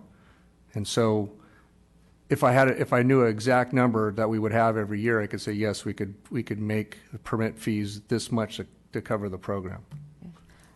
Two more. Given that the streets we're talking about are public streets, and one should be able to park on a public street, and that we're now creating permit zones where you can't park on a public street, there has to be some reason to do that. So my question is, well, have you figured out, we don't have the results back from Alpine Avenue yet, so I'm a little bit concerned that we're not knowing what the result of that pilot is if we implement another one. That's just a concern. But the thing is, do we know if we're creating a domino effect? So we put permit parking here and everybody parks here, put permit parking here, everybody parks here, and pretty soon we have an entire town of permit parking, even though they're public streets. That doesn't make sense to me. So that's the first part of my question. The second part of my question is, do we know, and this could be for Mr. Morley or someone else, whether or not the permit parking, for example, on Alpine has actually discouraged people from driving to the high school? Because I could see that being a benefit, because it would be a traffic improvement. So a two-part question. Okay. Your concerns mirror mine. In fact, to the number of requests that we are receiving for preferential parking. And so we do have a concern with that, and we have spoken during our meetings of whether the process does need to be amended to address making some type of qualifications for people to actually receive preferential parking in residential neighborhoods. As far as Alpine Avenue, it has been a success as far as reducing the amount of people parking there or the amount of off-campus high school parking. The street, all the reports we've received from the community in that area are positive, other than some speeding concerns now because the street is wider and people go faster on wider streets. And as far as... I'll help you with the... Okay. So the second part was the Alpine Avenue. I understand that it's reducing the problem for Alpine Avenue. However, is it creating a problem for streets around there? And do you know whether or not it's acted as a deterrent for students driving their cars to school, since they can't park there anymore? Thanks for the help. So yes, both Alpine Avenue, Johnson, and Cross Avenues did have impacts on their surrounding areas. When Johnson and Cross Avenue and the extension of Los Gatos Boulevard did go into effect, that's when Alpine Avenue primarily felt their huge increase in student parking because the students were moved from Cross and Alpine, or Cross and Johnson. When Alpine went into effect, it again moved the students parking in that location over to Whitney and Stacia and Wheeler and Los Gatos Boulevard. So in light of that, we did attach a map that Parks and Public Works did help create, that we came up with a distance that we thought would deter kids from parking in, and that they would be willing to walk at a certain distance, and we increased the amount of area just a little bit to extend the modified parking area we had at one time. And so what we suggest in the report is that we wait to see what happens with Whitney Avenue. As we've been discussing tonight, there has been some type of change in the students' behavior with driving to school this year, beginning of the year. It seems like there are less kids driving at this time, which is something that we kind of expect anyways, though. Generally, as kids get older throughout the year, more kids get their licenses. End of the school year or middle to end of the school year, more kids are driving again. And so we do expect the impacts to increase again towards middle to end of the school year. And my final question actually has to do with the map. And my question is that depicting existing conditions, or is it depicting something you are suggesting? Because I noticed that the map indicates that there's residential permit parking on Bella Vista. There is not. I live there. I know there's no parking, residential parking there. So is that something you're recommending, or is it something that you think is existing? Because if you think it's existing, it's incorrect. I believe, I could be wrong, but I believe there is some residential parking on the east side of Bella Vista Avenue going up. It's olive zone. I actually looked at it on my way driving to. So is that what you mean by parking restriction? Yes. Okay, you don't mean permit parking. No, that area is okay. olive zone. Okay, thank you.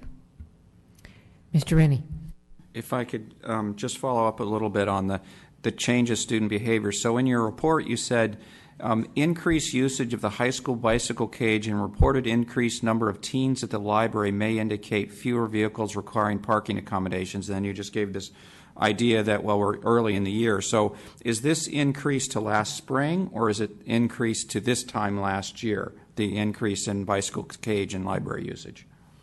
I would say both. I think the phenomenon that we've had and the success that we've had with safe routes to school, with the kids that have been in the younger grades that have been coming up through those grades and are now attending Los Gatos High School, has probably changed the way that they're going to get to school a little bit.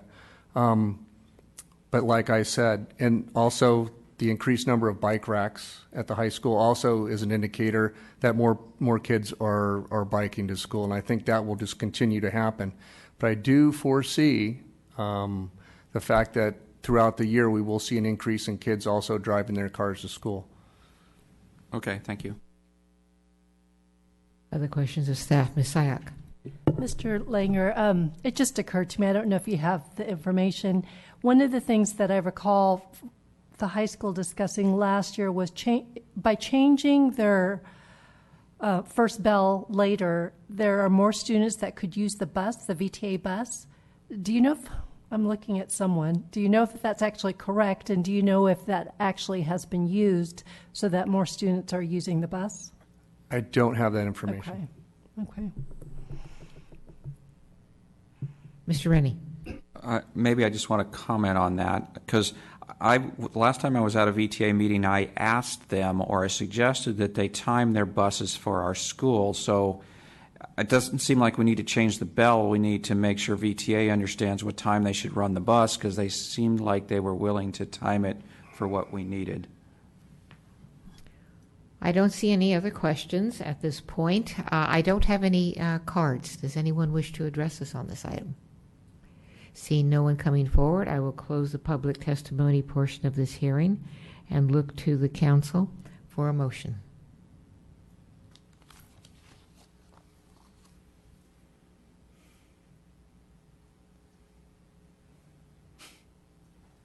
Ms. Jensen.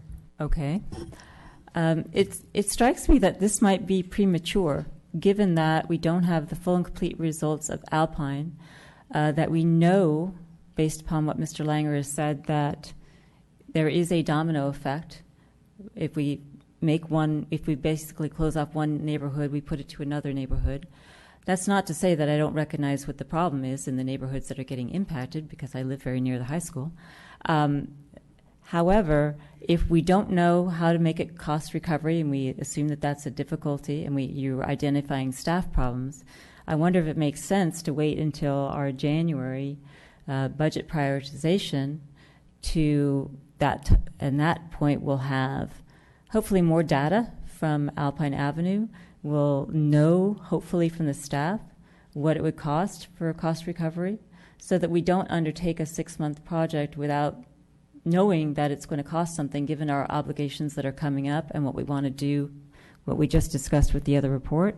So I would hope that we could defer consideration of this until our January budget discussion, or at least until the Alpine Avenue report is complete and back for us from staff, before we actually take action. So that would be my motion.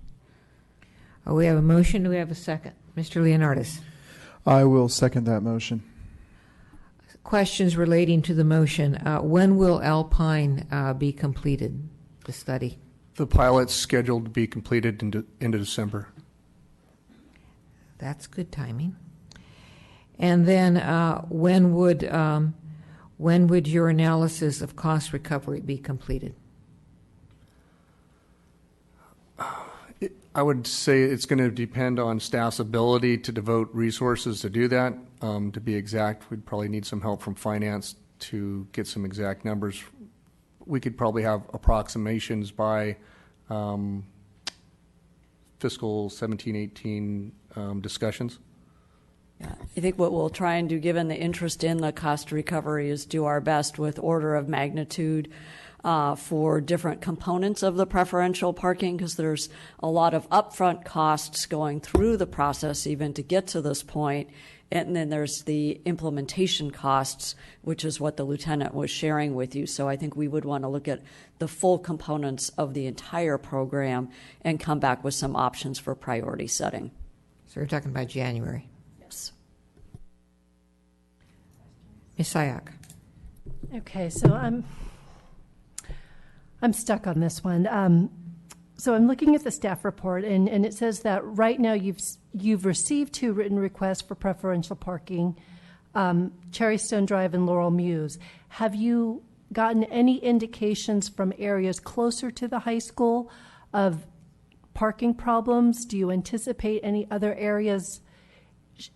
Let me rephrase that. If Whitney were to go forward, we can assume it would just transfer the problem, but have you had communication with any other streets or neighborhoods outside of Whitney that are close to the high school that you feel would carry that burden? We've had some initial discussions with some of the residents on Statia and also some of the residents on Loma Alta. Okay. And if I could just clarify a little bit regarding the costs, in like the town manager stated, the majority of the costs are staff resources developed or pointed at doing the research, the data gathering, the outreach to the community. And so the resources already expended on Whitney, the greatest part of that has already transpired right now. There will still be an associated cost ongoing, but it's significantly less. Well, let me follow up on that. When staff talks about cost recovery for permit parking, are they talking about cost recovery for the ongoing, the permits, or are they talking about cost recovery for the foundational study that leads to the cost to the permits? And, well, let's just stop it at that. It's really both, and I think up until this time, the department, both departments, because there is also involvement of Parks and Public Works, both departments have absorbed those costs. And I think we're getting to the point, particularly now looking at the enforcement side, where it's just not sustainable. And so that's why we're thinking, if we're just pushing the problem around by adding more streets, we either need to really do a more comprehensive study and figure out a way to pay for it, or we need a different policy statement with respect to preferential parking. For example, do we want to do this for quality of life impacts, or do you want a more defined safety issue or something along those lines? Because the open-endedness of our current program is leading us to find that we really cannot continue to absorb this. And I think in our culture of wanting to be very customer-oriented and help our neighborhoods, we tend to say yes a lot, and we're getting to the point where we may not be able to say yes without making sure the council understands the full budget implications of that yes. Ms. Jensen. Okay, so having made the motion and now understanding that the majority of the cost for Whitney Avenue has already been expended, then my question is a matter of fairness. If they followed the procedure and we've already spent the money, then I may consider withdrawing my motion if, in fact, they've done everything that they're supposed to do and the cost recovery opportunity is not there because it's already been spent. And is that correct? Is that what's happened? Yes. Okay, in that case, I would like to withdraw my motion because they've gone through what they're supposed to do and we've already spent the money. All right. Will the seconder of the motion, Mr. Leonardis, want to pick up the motion? I would like to, for the very reason, as stated earlier, I'm interested in the results of the Alpine Avenue study. I think when we passed that pilot program, we were looking at one thing in particular, and that was the safety of that street. That was a narrow street, and having cars parked on both sides, in effect, made it one lane, and cars had to stop and separate, and it was just a disaster in the morning. I know because I go down it quite frequently, or did at the time. And on this particular situation, I don't have any information about it other than it's a wish for the neighborhood. I understand that if we continue to do this as the town manager had said, we can't be all things to all people, and that includes things such as I may or may not want people parking in front of my house during school hours, but the reality is it could push the problem into other neighborhoods, and then we're going to have to continue. Pretty soon kids will be parking at Lee High School to go to Los Gatos High School. And I'm very concerned about that other than for safety reasons. So I think we need to put some more specifics in place. If it is a real safety issue, we need to consider it. But if it's just, I don't like people parking in front of my house and I happen to live close to the high school, that was kind of a pre-existing condition when you had bought your home. So I want to be very careful. I do want to honor the requests if the citizens go through the process. I do understand that. But I guess what I'm saying is I would like to get more information at this time. So I will pick up the motion. All right, I'm gonna follow up on that. The motion that you would be picking up would be that we would not be doing the preferential parking program for Alpine at this point. We would be waiting in part for the for Whitney. We would be waiting in part for the December 2016 Alpine information. However, the original motion also spoke to cost recovery. And now we have learned that there are two components of cost recovery, one having already been expended. So, and the other would be coming forward with the permits. So I'm going to go back to the maker of the motion, and if you could just verbalize for us what your motion is. Everything that you just stated, I would like this to come back in January when we have the results of the Alpine study, as well as more information on the cost recovery. I do understand that there were monies already spent. How much money is, I do not know. I don't have that information tonight. I'm not sure if staff has that information, but there will be additional information about cost recovery in January, and that will also be a time when we have more information about our budget. Is that correct? So I am looking forward to that. Again, we have to be egalitarian to all streets and all communities in Los Gatos. If it is a legitimate safety hazard, such as Alpine was, that's great. But we are getting to a point where we have to really look at things like our budget. We can't possibly put speed bumps on every single street or restricted parking on every single street in Los Gatos. And another thing that was mentioned by Mr. Langer was the enforcement or the town manager, I can't remember which, but it becomes just difficult to enforce, so what are we really achieving? So I would like to get more information, at least on the cost recovery, to see if we are going to be continuing down this route, and I know we have 4 other council members up here who will be deciding this in the future, but we have information about what is the actual cost to the town. We have a motion. We have a second. I'm sorry, Mayor. Who was the seconder of the new motion? There is no seconder. I said, Okay. Do we have a second? Thank you.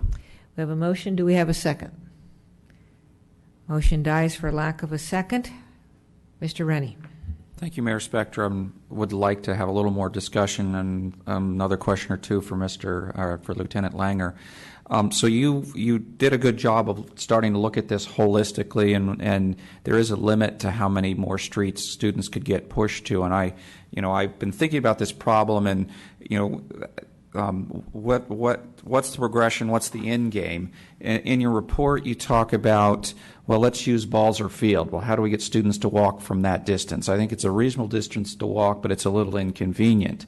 If we make enough streets non-parking, then Balzer Field soon becomes the closest place. They don't have to go to Lehigh to park and walk. So I guess my question is that there's 2 parts to it. Have you thought about how many streets do we really have to close down, and not just get them to park at Balzer, but to maybe stop driving, and when do we start getting a change in behavior, which I think is really what we want to get to, and can we use these parking limitations as tools to help change the behavior? So have you thought about that, and how many streets do you think we really need to close before we can get behavior change? Or if we closed one more with Whitney, would we start to get more behavior change? Lots of questions in there, I guess. I'll do my best. So when we conducted our research, I think what we basically looked at this and where is parking available for those kids, and so that's how we got our distance. I don't think that if we fail to do a blanket approach sometime down the road, if there is still an impact associated with Whitney, the kids will just find that the streets that are unrestricted and they will park there.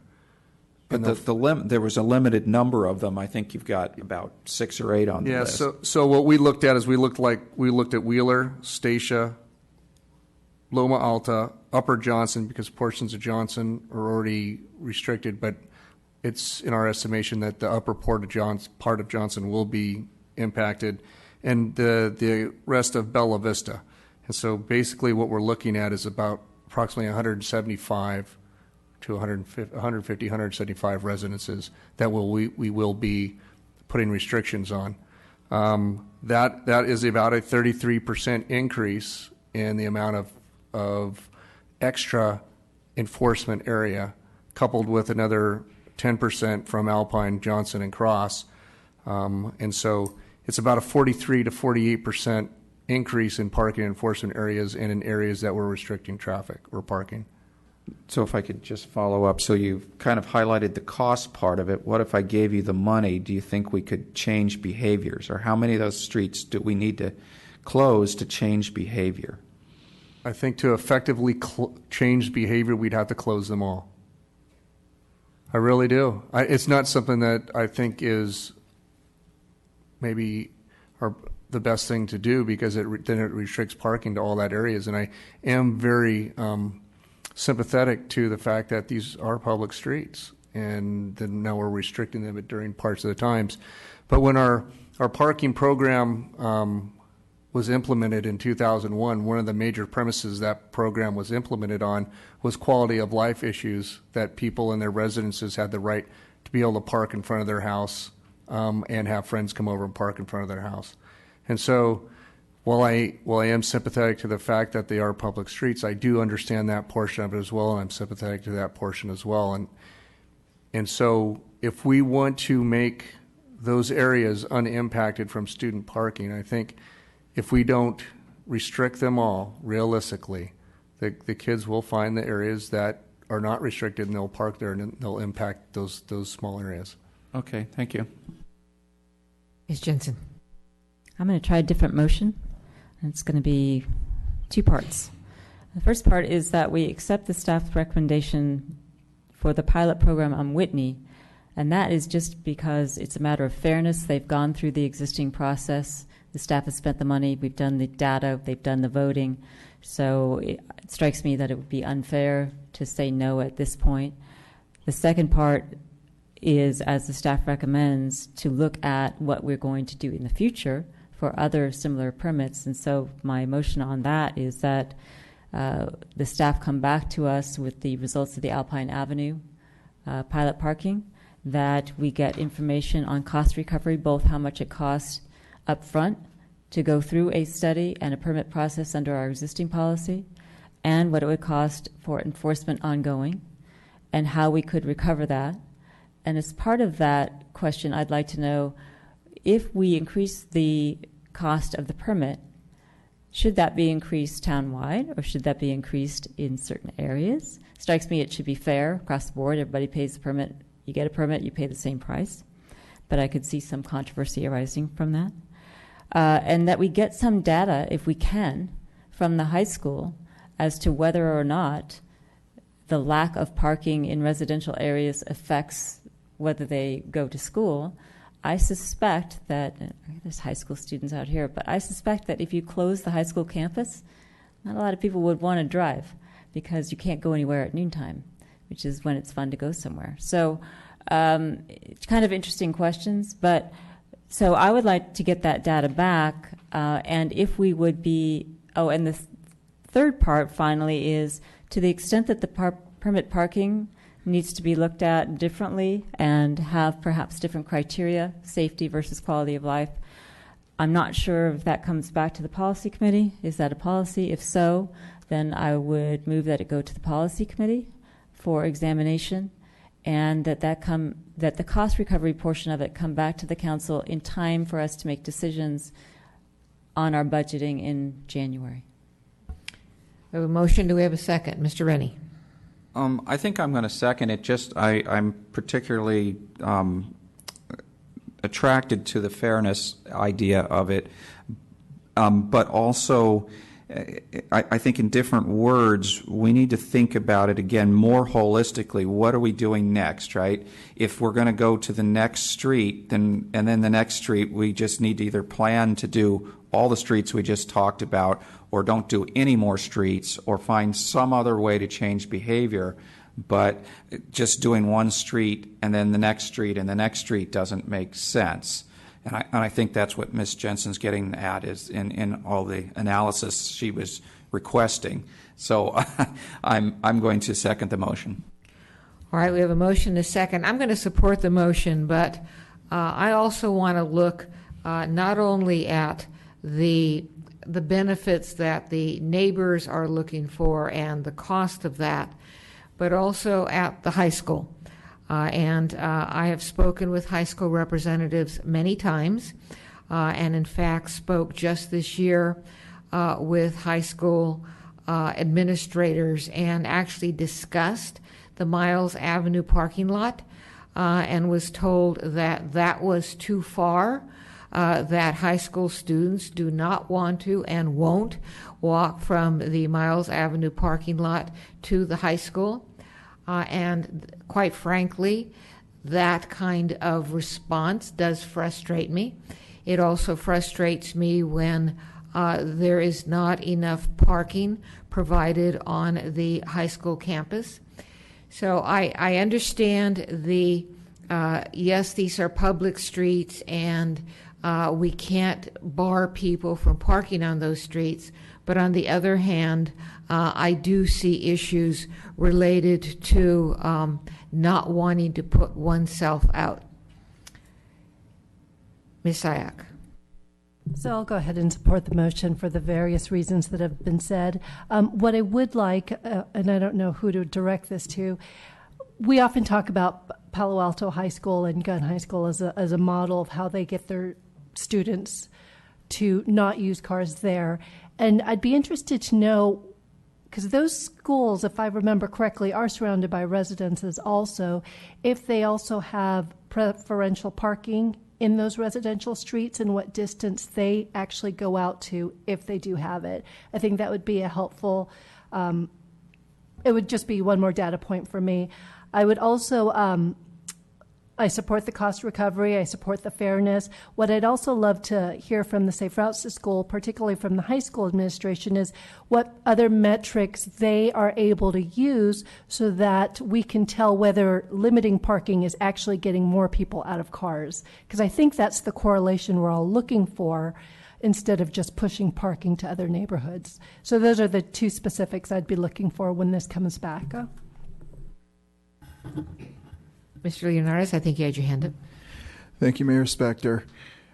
I do want to avoid, obviously, I am going to support the motion, but I do want to avoid the concept of you put your finger in the leak and then another leak springs.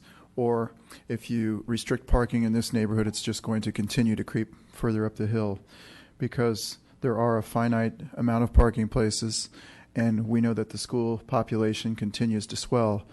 And quite honestly, there's a certain amount of students that have to drive. If you live up in my neighborhood, what else can you do? There's no busing system. You live on a 45-degree angle straight down a hill. It's not safe for a bike. There's no sidewalks. So I have to sympathize with the realities at hand, that a certain amount of students are going to drive. I do realize that a lot of them like to drive and go out at lunch and those kinds of things. But essentially, as the town looks at this issue that has been around for a long time and the population continues to swell, it becomes our cost to continue to fight this problem, to keep the quality of life or to keep the neighbors happy. I don't want it to be disrupting of the learning environment at the school, kids getting chased out of neighborhoods, kids getting chased further up the hill, kids being told you have to park way over here and, by the way, walk in the rain for 10 minutes or 15 minutes to get to your class. It's detrimental, in my opinion. It would be nice if the high school would do something such as increase their parking with a garage or something, because it's probably been inadequate for years, as we know. I know that we want to discourage driving. I get it. But again, a certain amount of the population will always drive. And again, I look at this issue long term as the more that we restrict the immediate streets, it pushes the problem further up the hill. Mr. Rennie. Thank you, Mayor Spector. I just want to make one observation. Looking at the map up there, and I'm frustrated also when you got messages that students don't want to walk from Balzer Field. I know that if you look at the top, just out off the top of the map is where the Los Gatos Lodge is, or right up at the top. And students were, when that gate was open, were parking there and walking through. That's why they closed the gate, because so many students started filling up all the parking lot at the lodge, and there wasn't any place for the visitors to the lodge to park. Well, if you look, that's a further distance than walking from Balzer Field, it looks like to me. So I'm not sure I believe the distance argument. Maybe it feels closer because you're immediately in the school grounds, but you still got a long ways to go to get to the buildings. So I don't know, maybe there's some other way to make it feel more like they're going to school. I don't know. Further discussion? Hearing none. We have a motion. All in favor? Aye. Aye. Opposed? Passes unanimously. Thank you.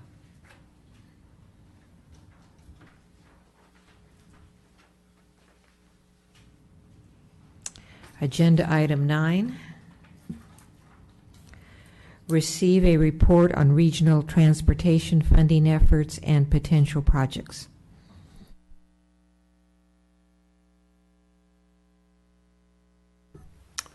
Thank you very much. Just a brief report for you on this particular item. On the screen and in your memo for this report is a list of project categories or buckets and the funding amount allocated through Measure B. Measure B being the sales tax initiative that's set for the November 8th ballot. This is the allocation that the VTA board approved, should that measure pass. And I wanted to go through them quickly just to highlight where the dollars are and what the buckets are. And I'll skip quickly through those that aren't very applicable to us in Los Gatos. So the first one is BART Phase 2, bringing BART to Santa Clara. The second one is a bicycle and pedestrian program for totaling $250 million.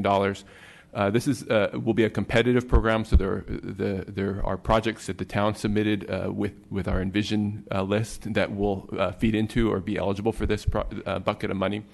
And there are potential projects that Los Gatos will receive out of this as the money comes to fruition, and there are allocations. The two Caltrain items, Caltrain corridor capacity and grade separations, are all meant to enhance rail service along the Caltrain lines. The county expressways will benefit the town indirectly, as those that commute out of Los Gatos are using those expressways, and there are specific projects that will go into that bucket. The need is certainly outweighs the funding there. Highway interchanges I want to talk about in a little bit more depth. It does affect or impact Los Gatos, but I'll cover that one at the end. Local streets and roads is essentially street maintenance to a total of about $7 million to Los Gatos over the course, or $500,000 a year over the course of the 30 years of the allocation. So that would, and that's formulaic, so that's a guaranteed amount of money that's coming our direction. On this particular item, the local streets and roads, there is a caveat that was approved by the board that says there's a little more discretion on how those dollars are used if the PCI is above a 70. So that gives a target. We're not there today. We're at a 67 today. So there's some work to be done if we want to have that latitude or that discretion. But we'll have 30 years to get there. The State Route 85 corridor is still in play and in progress. There may be some modifications to 85, and the separate advisory committee to the board is working on that. And Councilmember Jensen may be able to provide additional information on discussions there. Transit operations is bus service, and it talks about the addition of dollars to bus services. Certainly will play into what VTA does with their bus services and their current study on whether they change their focus to being more demand-based or fare recovery-based. And then jumping back up to the highway section, the interesting one for us,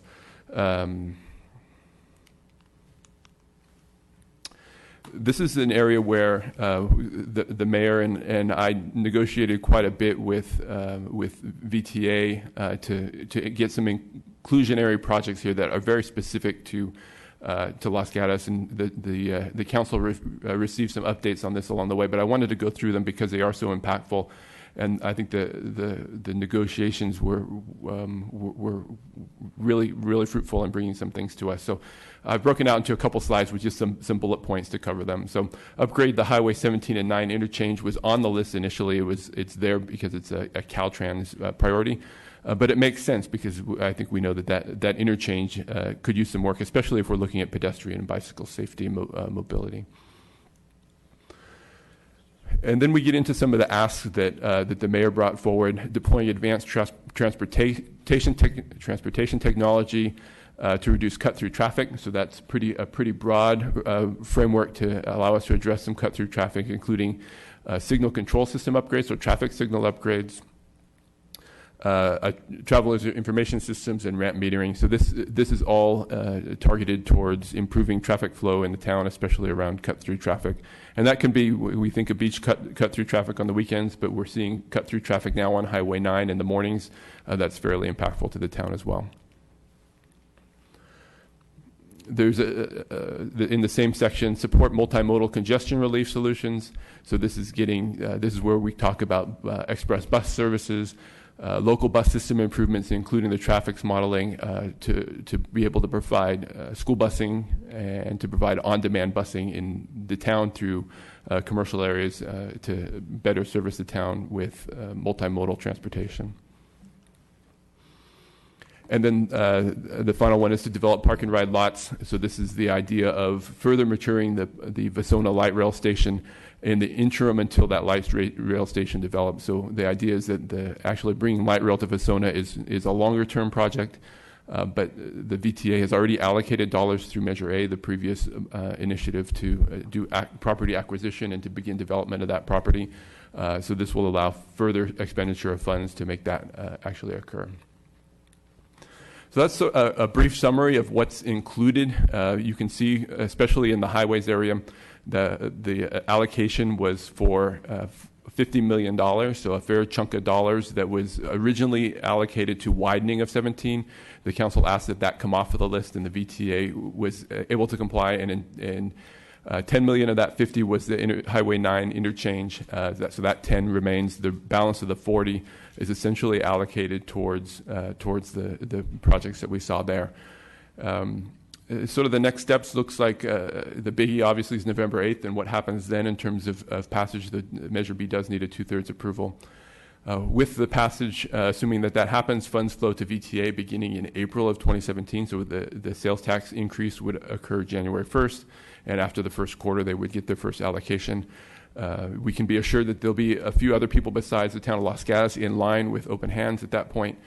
So we'll want to be prepared to have a prioritization of projects and to position ourselves for early funding allocations. Some of the projects, for instance, the busing has an ongoing operating cost associated with it. So if we wanted to be able to fund that over the life of the bond measure, the 30 years of the sales tax initiative, we'd want to have a plan in there early so that we can take advantage of that. That concludes the staff report. Thank you. Questions of staff? Ms. Sayak. So, Mr. Morrell, I just wanted to follow up on your last statement of the busing, and if we wanted to, basically, we want to capitalize on having a project ready to go, if I'm understanding this correctly. Correct. So, do you have some ideas on what we need to do between, I mean, I'm being presumptive and hopeful that this will pass, but are there steps that we can start to undertake now to be ready so that in April, when they are looking at allocating funds, we will have what VTA will be looking for? Absolutely, and I think we're coming up close on November 8th, so we won't be able probably to get too much going between now and November 8th, but certainly once November 8th comes around and we have a definitive answer, we'd want to be able to move. But with that said, the Transportation and Parking Commission has been very active on this particular item. They are doing the research and the groundwork now to understand the model that is in place in Danville and how that model was successful, and how it may or may not apply in Los Gatos, and how we could structure a program here to take advantage of that. And that's on the school busing side. The on-demand busing for sort of serving local residents more broadly in town is another effort, and there's been a little bit of work on that, but not as much. Let me follow up on that because the three components that are significant for me is the Danville model, the traffics. I call it the VTA flex busing, but I guess you call it the on-demand busing, and then the park and ride. Those to me are defined. They're not pots of money that you have to compete for. So is there a lot of work in terms of time in order for us, Los Gatos, to get prepared for the traffics, for the flex, for the park and ride? There is a lot of work, yes. I think there are different stages, so I think the park and ride may have a little bit more behind it, especially given that it has funding through Measure A to get it going. And my understanding is negotiations on the property acquisitions are underway, so those are good steps that are already occurring. Both the flex model has had some challenges with VTA, so figuring out how to make that work in Los Gatos, where it didn't work for them in North San Jose, it will take some work and some convincing, and we'll have to spend some time on that. In terms of the school busing, the traffics model, when they implemented that in Danville, they did a major study behind it. The study identified where it had potential for success, what format it would have potential for success in, what the demand is, and that would be one of the questions that we would I think want to answer is there demand, and where is that demand in Los Gatos? So there's a significant amount of front work. The questions start to become: do we want to undertake that work as a town proactively under town funds to start to move things along, or do we need to craft a bigger program that starts with a study but provides a progression through with maybe an implementation over several years following the actual beginning of the sales tax initiative?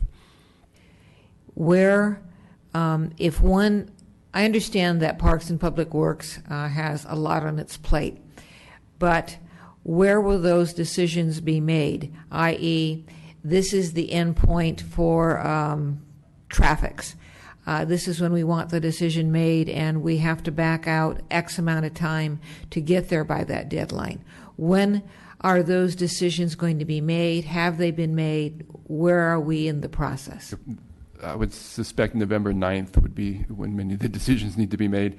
If we're going to be there at the front of the line or towards the front of the line, we'll want to have a program in place or developing. Again, keep in mind this is a sales tax initiative that takes 30 years for all of the funds to come in, so that we're not going to get everything right out of the gate. We'll need to be strategic on where our successes are. If indeed the measure passes on November 8th, I think we'll need to, as staff, have a plan for how we move it forward. I don't see us doing it with our existing resources. I think the amount of work is significant. There's likely a good deal of in-house staff work, but also some work with some assistance from outside sources. And so we'll have to strategize on what that looks like and what the commitment from the council wants to be. We may want to bring that forward in a mid-year discussion so that you have the opportunity to weigh in on it and actually have it a thoughtful discussion on it in alignment with other priorities that the town may have. Is there a mid-year discussion in December? No, it's later in the year. It's sort of the March. Or the mid-year. The real, okay. Yeah. So you're thinking we might be waiting till then? I think we'll have started to outline, where we need to be. But in terms of significant work, I don't know that we'll be able to get data or analyses done between now and then. Other questions, Mr. Leonardis? Thank you, Mayor Spector. Mr. Morley, on that $350 million going to Highway 85 improvements, is that to make Highway 85 wider? It is not currently set to make Highway 85 wider. The discussion currently, I think, is, and I'm sure I'll get some help on this one, the discussion currently, I think, is on a different kind of a transportation mode for the center of Highway 85, so a mass transit or a bus lane or something along that line. Mr. Rennie? Thank you, Mayor Spector. I've been dying to add information on this. I was waiting till we got to this subject, so thank you, Mr. Leonardis, for taking us to 85. I want a couple things. Recently, a letter came out from the anti-tax advocates, however you want to call them, saying that 85, if you pass this, 85 is going to become a toll road, and that was an original idea. In fact, it was in the recommendation that went to the VTA board at the very beginning of June, and then it was pulled out so that the recommendation that they adopted in mid-June does not have 85 having any managed lanes on it. There was quite a few people that were against that. So that's even just converting the current HOV lane to a managed toll lane. So that was removed from it. So that's not going to happen, even though there's some letters trying to discourage people from voting for Measure B for that reason. The vision that, so I'm Councilwoman Jensen's alternate on the VTA 85 Corridor Policy Advisory Board and had an opportunity to attend several times and was very passionately engaged. So I can say the vision of that group was to create a fast backbone in our transit system. Right now, if you live down in South San Jose, or even, I guess you could use Caltrain if you're maybe far enough down, but if you take light rail, it takes too long to get through downtown up to where most of the jobs are in the Mountain View and so forth. So everybody drives up 85 because it's still sitting in traffic is better than riding light rail through downtown. So the vision is to create another fast backbone. That backbone doesn't necessarily have to be light rail. It could be a rapid bus lane that connects either to light rail in Santa Teresa or other places up in Mountain View and has all the different connections that a fast backbone would create. So the vision is to put another lane in. So there would be a widening of sorts, but it would be a lane for the rapid bus only.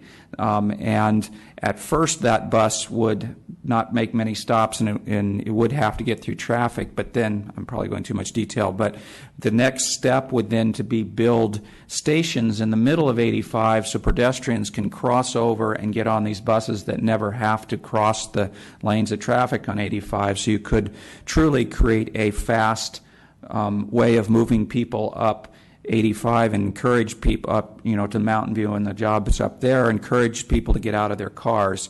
At the same time, in parallel, they're going to study what is the best alternative. Is it to do continue the second phase of the rapid bus that I just mentioned with the stations, or is it to do some other kind of light rail or any other transit? So there is still a study to figure out what is the best alternative, but the point overall is there's no plan for more lanes for cars.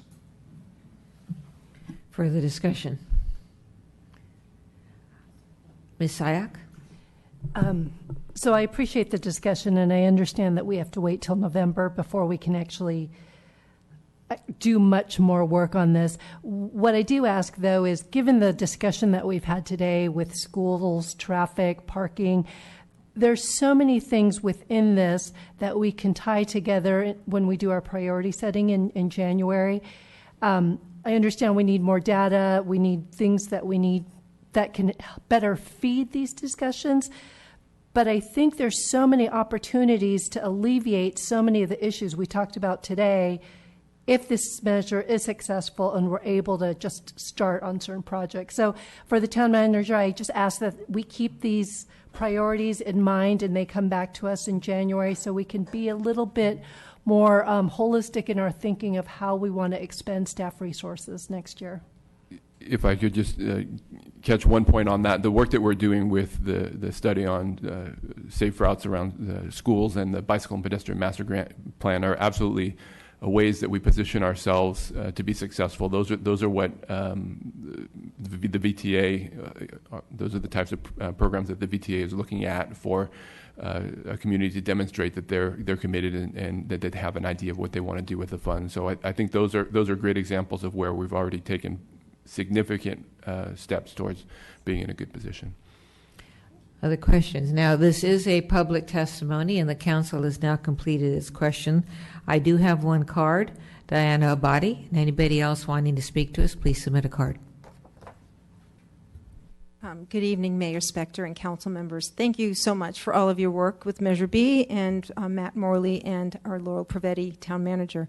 I just want to say thank you, first of all, for all of that work. This has been exciting. We've been working on this for, 3 to 4 years, and this is my 6th year as a superintendent. So to hear what's happening in Danville and the traffics model is really exciting. It's also scary for a superintendent who has elementary school students, who's got 3,300 students. I've already been approached by members of the community who live up in the mountains and would like us to have a bus come down from Lexington to the high school and to our middle school. So all I'm asking is that I can't believe I'm saying this, but I'm volunteering myself. I cannot sit on any of the commissions, but I do know that our board, my board, our liaisons, and myself really want to be involved in any decisions that are made around schools, especially with the school busing system and how it affects our students. Mr. Morley has already updated us on that, but it's going to be really important in the success of that and the role of that we play a major role in how that gets implemented if Measure B passes. So that's all I'm just asking. And I can't believe I just did that. So. Have you ever heard anyone turn down a volunteer? No, I call them twirlers in my office because when they come in, I always assign them to some committee or something like that. So, we have questions? None. Thank you very much. Thank you. I have no other cards. All right, I will close the public testimony portion of our hearing. Our recommendation was to receive a report.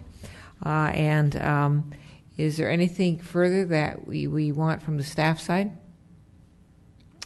Noting for the record that they're both shaking their head no. All right. Thank you very much. We will next go on to the next agenda item.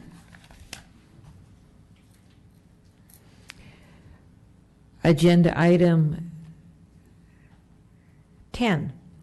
Receive a report on pathway lighting options along the Forbes Mill footbridge. Staff report. Thank you very much. So we were asked to take a look at the potential for doing pathway lighting along the Forbes Mill footbridge. We thought this would be a fairly straightforward, easy project, especially given the remnants of conduit and a former lighting system that was in place. Unfortunately, as we delved into this, what we found was that the power distribution system that was there previously is no longer viable. The power was provided from the adjacent businesses and is not in place and not accessible anymore. So it requires new power. New power means the setting of a new meter or accessing power from an existing meter. Setting a new meter would be an expensive proposition with PG&E and Caltrans. And identifying a location through that process. There is existing power at the other end at Forbes Mill, which is a potential source of power and one that we think is probably the most viable. And so we explored that, and that's where the budget amount of $75,000 came from. It's significant in that it requires trenching across the parking lot and through the landscaped areas to get power to the bridge, and then even at that point distributing the power through the lighting system. So not to give up, we wanted to take a look at the potential for LED lighting. So we've looked at to try to find commercial LED pathway lighting that might work there. One of their qualifications would be that it needs to be somewhat rugged so that it can withstand the abuse that it might take up on the bridge.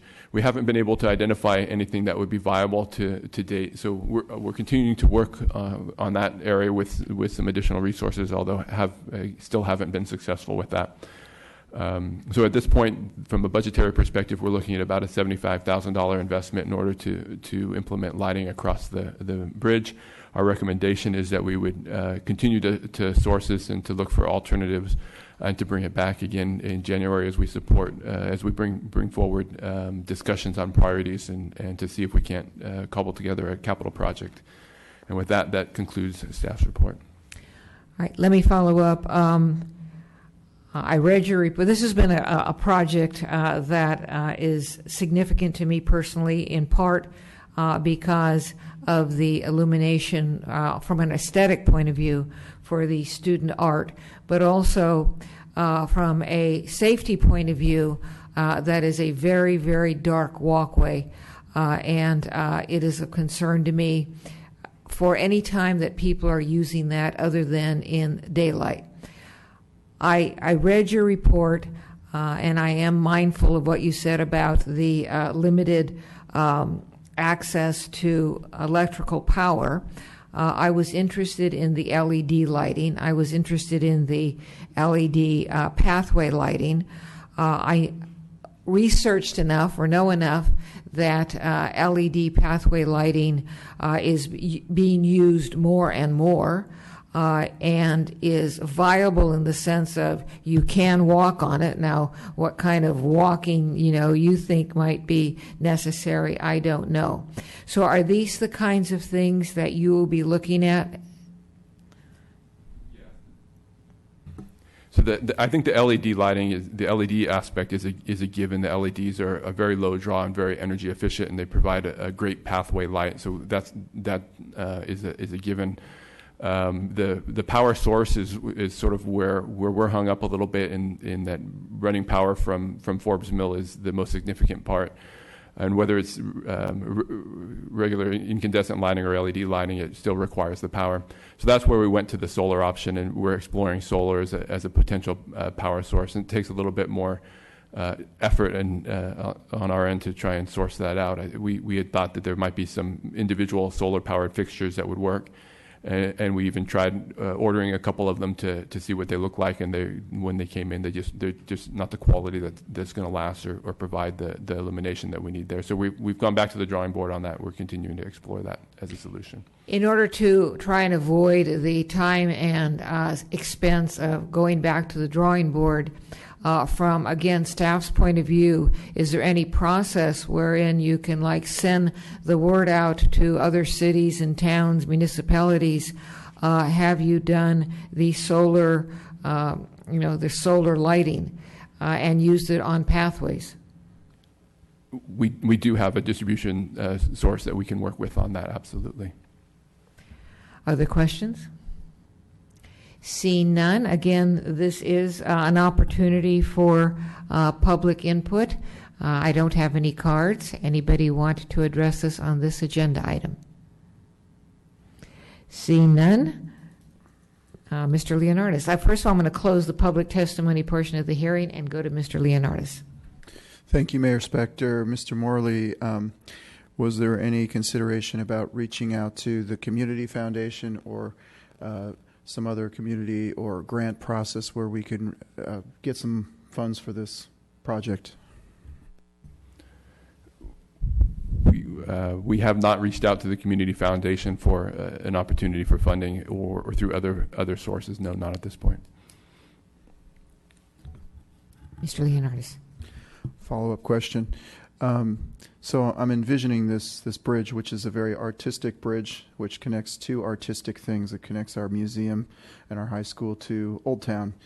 And it was kind of, when I envisioned a lighting project on here, I kind of envisioned something artsy, you know. And we're talking about LEDs as a possible alternative, but it would be kind of neat maybe to go out into the community and come up with some kind of a design or some kind of a lighting plan, and then see if we can raise funds, perhaps privately, to make this really kind of a work of art, to continue the tradition of the work of art on that bridge, as opposed to something that's very ordinary.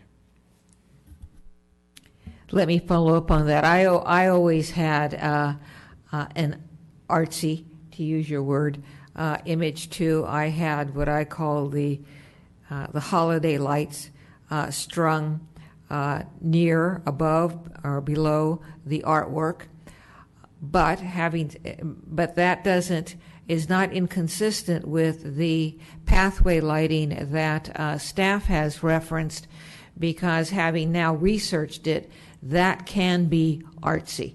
So it's not mutually exclusive. Further questions or discussions of staff? Seeing none and nobody to testify, we will close this hearing and go on to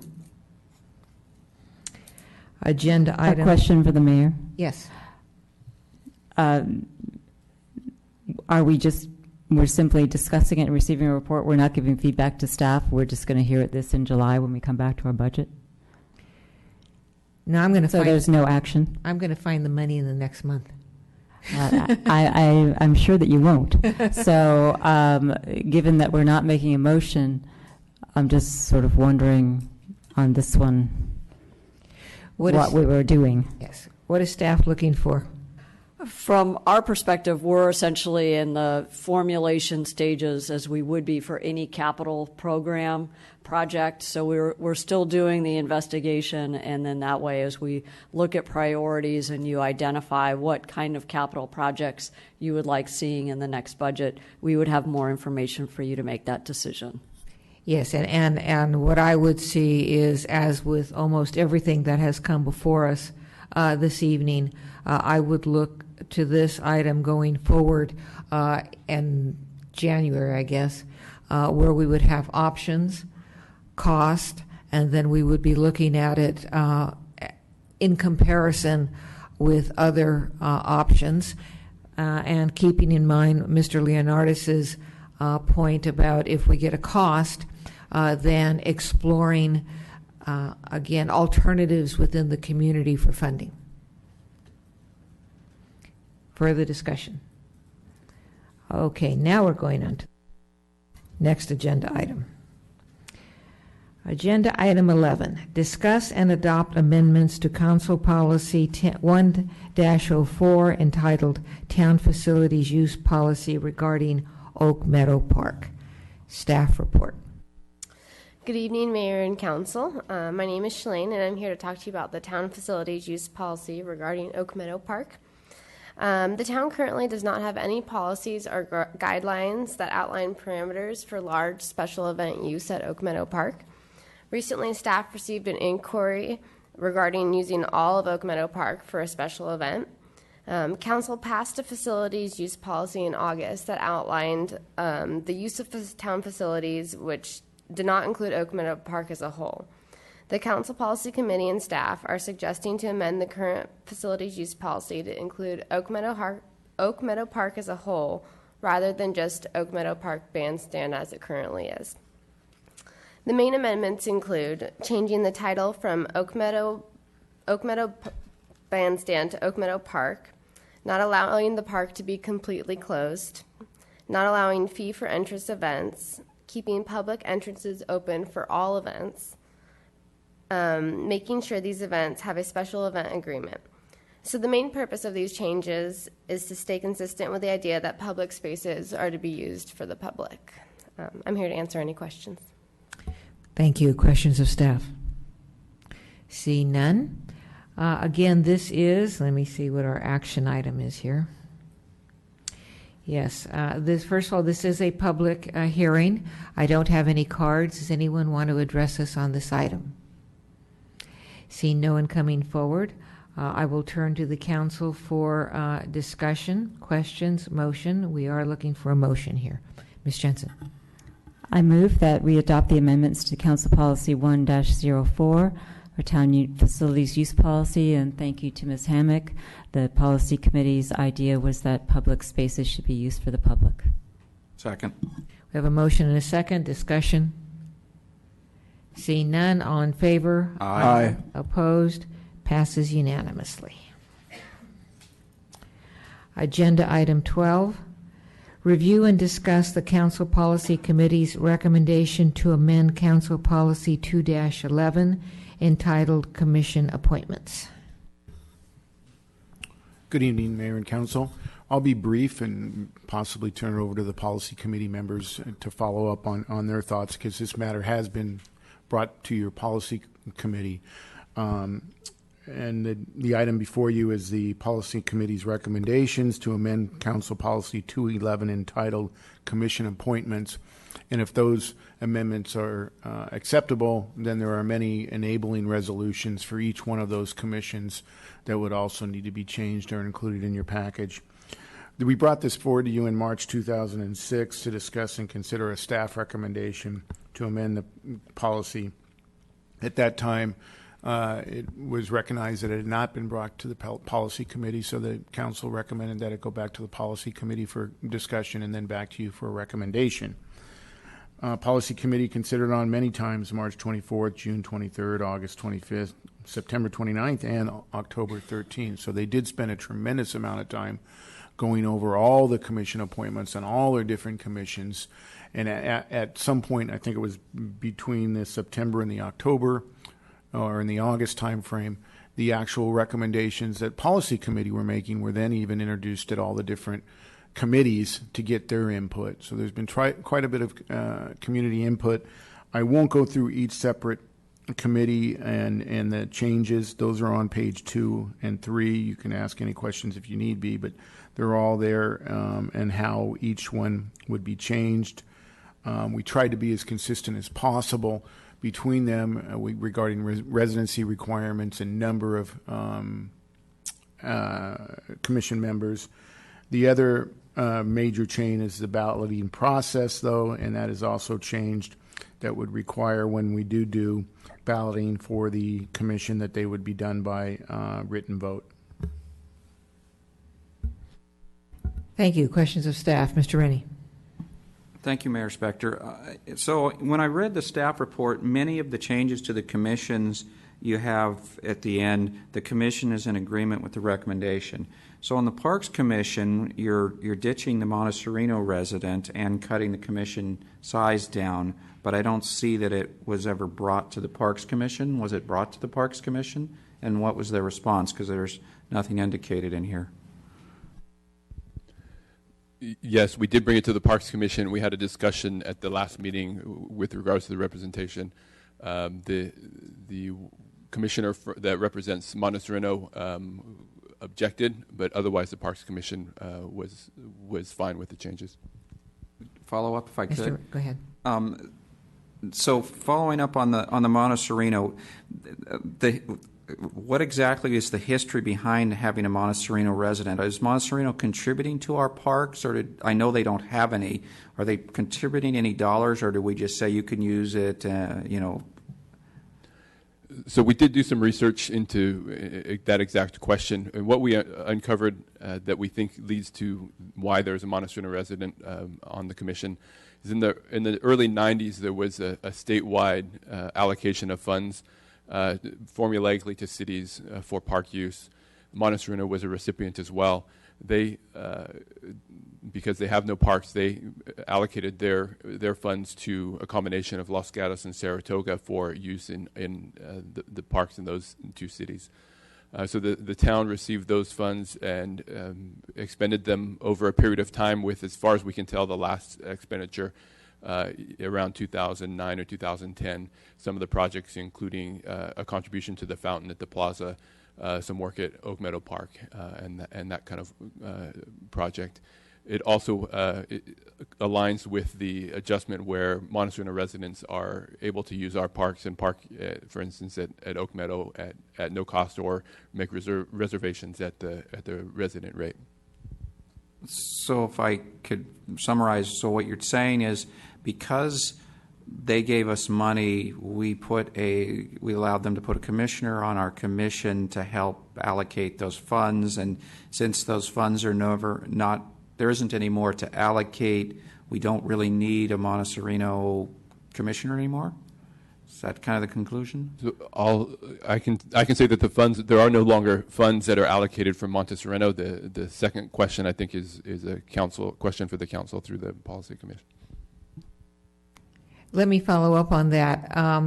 If I remember the staff report correctly, the Montesano representative did object to this new policy. Correct. And then, in light of that, did the commission as a whole vote and say, Montesano, we hear you, but we disagree? This was not an action item for the Parks Commission. It was an information item as it was being handled through the council committee. So they provided their input through a sort of a consensus type around the table input session, but there wasn't a vote one way or another to support or not support the action. Was there a reason for that? It wasn't agendized for their action, just as we went to all the commissions to inform them about the respective changes. They had a discussion, and then we provided that feedback to the policy committee for their consideration. We did not ask the commissions to vote on this. Thank you. Further discussion, or questions, I should say. Yes, Ms. Sayak. As one member of the policy committee, I'll provide a little bit of feedback and just context. What we were looking at was just parity between all the various commissions.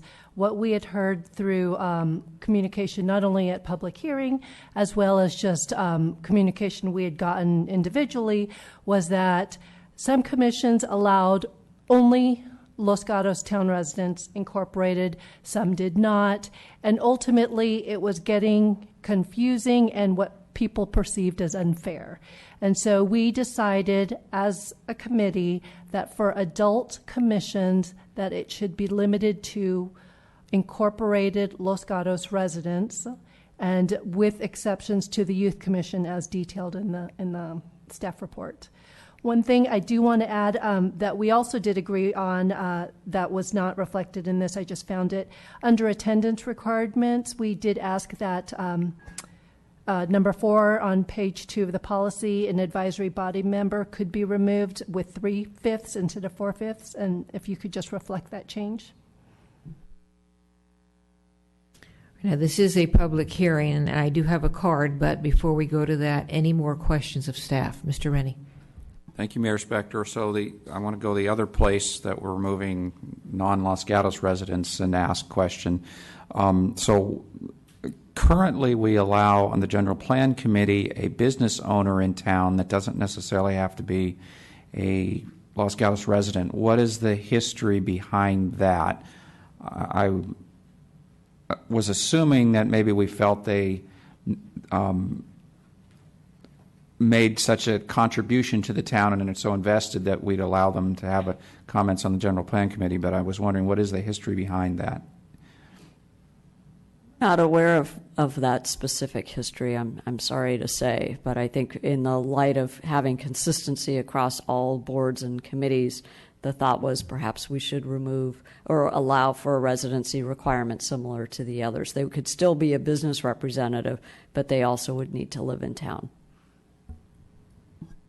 Other questions? Ms. Jensen. As a member of the policy committee, I had thought that we were removing this particular designations on the General Plan Committee so that we no longer had a designated business representative, a designated public representative, that we simply had representatives. So that was one of our issues that we didn't want to create those designations. We also, with respect to the General Plan Committee, and Planning Commission, we felt that since those were quasi-judicial or rulemaking bodies, that we wanted to make sure that people that were affected by the rules served on those committees. For the other questions? Seeing none, I have some cards. If you want to testify, please submit a card. First one, Maria Risto.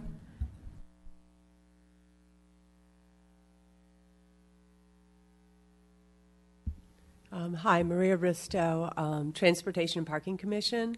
First of all, I want to thank the Policy Committee for the hard work that you did and for looking at all of the commissions to get attendance and selection processes and residency kind of uniform across the commissions. And I think what is really neat is the decision to put a youth commissioner on the commissions where there are not binding decisions. So Historic and Planning Commission and General Plan won't have a youth commissioner, but the other commissions will. And speaking on behalf of the Transportation and Parking Commission, we are excited to have a youth commissioner. And I can talk about two commissions because I also sit on the BPAC as a representative from Transportation and Parking. And one of the changes that will occur that you recommended and that we are behind is having the BPAC be comprised of all residents of the town and not co-commissioners. And as somebody who would lose my position on the BPAC as Transportation and Parking, I'm looking forward to seeing new residents on this commission.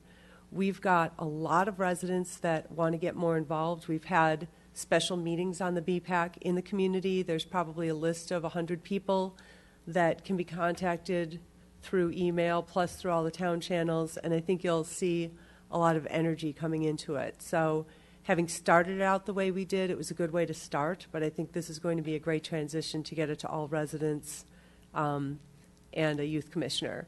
For the Transportation and Parking Commission, the only concern we had was when we add the youth commissioner, we may have to change our starting time because we meet at 7:30 in the morning, and with school starting at 8:15, that could be an issue. But unanimously, we were flexible about that and willing to start as early as Director Morley can start. So if we have to end up moving the meeting to 6:30 a.m. or something, we'll do that. But I'm happy to answer any questions if you want to know about our commissions. Seeing none, thank you. And we also have Lee Fago.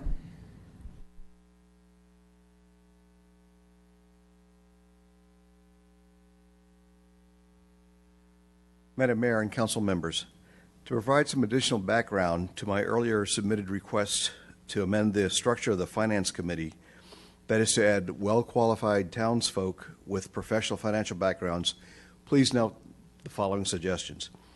The Finance Committee, made up of only 2 council members, but neither of which has a financial background, last met about 6 months ago. The new town budget was adopted about 2.5 months ago, and there are some alarming messages in these new figures in the budget. Over the last 5 years, the town budget expenditures, not including the net transfers in and out from the other set-aside funds, has our spending ramping up from $49.4 million in 2012-13 to this fiscal year's budget of $62.2 million, a more than 25% increase of almost $13 million in just 5 years for a town that still only has 30,000 folks. While scary big increases, especially since these expenditures did not yield the infrastructure improvements and maintenance our citizens have asked for, what is most concerning is that over the same 5-year span, the revenue has gone down and not up, from $51.8 million to only $49.9 million in the current fiscal year. It's a reduction of $1.9 million over the same period of time. Bottom line, we're spending way more and bringing in less revenue. Add this to the CalPERS retirement shortfall of more than $50 million, growing by 7% a year, and we are heading off of a cliff. Yes, we have some reserves, but they are limited and earmarked for multi-year projects, some of which are already underway or state mandated. So at the end of the current fiscal year, this year's approved budget will show a $12.2 million shortfall, not counting the CalPERS mess. We cannot stay the course due to the increasing debt that will soon force further reductions in personnel and infrastructure maintenance. Therefore, I am suggesting that the council act as quickly as possible to recast their perspective on how we develop our budget and manage our finances. Yes, you are hiring a new finance manager, but I strongly suggest the council amend their 2-council-member finance committee to at least 3 well-qualified citizen volunteers recruited directly from our very gifted community. Have the citizens engage in a multi-year commitment to a new finance and investment committee for the town. These volunteers should be qualified with a minimum of 5 years of financial management experience in either the public or private sector. That eliminates me. Further, they should meet no less than every other month to assist in the development of a 5-year capital budget and revenue projections and serve as an advisory body to the council. Thank you. Questions of Mr. Fagot? Seeing none, thank you very much. I have no other cards. Does anyone else wish to address us on this agenda item? Seeing no one coming forward, I will go look to the council for motions, discussion. Mr. Leonardis. Thank you, Mayor Spector. As one of the lucky council members who gets to serve on the Finance Committee, I've always wondered why it could not be a more in-depth thing, considering that money is the root of all happiness. Without the money, nothing happens. And when I look at things, as mentioned by Mr. Fagot, such as pension shortfalls and the Almond Grove streets we have to pay for, and potentially $4 million contribution to a parking garage, our pavement condition index is below 70, all the wonderful things that we brought up this evening about safe routes to school and funding those projects. The list goes on and on, employee salary increases and things. I wonder how we're going to pay for it all. It's been worrying me so much lately that I feel like, resigning from this position, quite frankly, because I see it as a huge, huge problem for our town going forward. And I would like to do whatever we can, including with what Mr. Fagot said, explore this more in depth. And if it takes a citizens committee to get involved, I would welcome their help. So I don't know what we need to do. I see in the report here that this could be considered in January, but to me it seems more urgent than that. Mr. Rennie. Thank you, Mayor Spector. Although I think that Mr. Fagot misrepresented some of the numbers, and I don't really appreciate that, I do tend to agree that I think our finance position in the future doesn't look like it's improving. It looks like it's decreasing. We have a declining sales tax revenue. We've got the lawsuit costs coming up. We've got increasing labor and pensions costs. Almost yearly, our unfunded pension liabilities increase because CalPERS is not, their investments didn't come through or their assumptions were changed again. So I also concerned that we need to look at a little more carefully. So I think the idea of adding professionals with the right kind of experience to the Finance Committee could be a good idea. Further discussion or motion? Ms. Sayak. Not a motion, just more discussion. In the staff report that's provided to council, there's a lot of information, but there's also a lot more information that are part of the staff reports to the policy committee that speaks to the finance committee and whether or not we should add citizens. One of the things we discussed was, in many essence, the council committees are almost subcommittees.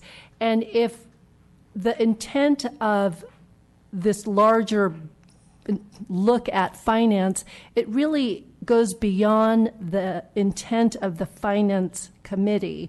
And so is it better warranted to have a commission of citizens so that we can actually clearly put what the mandate is and intent of that commission, as well as the qualifications we would be looking for in these committee members. And that requires a lot more thought and effort that we didn't feel that we would have available to present today, but is something that could be thought out and put forward in January when we do our priority setting.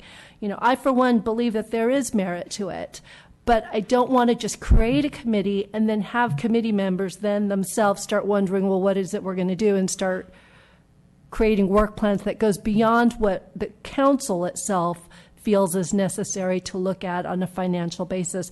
So I think, speaking individually, I think there's merit to it. I just think the process and the mechanism to achieve those goals is not necessarily within the Finance Committee, and it's something that I would look forward to do on a commission level that we would then be creating.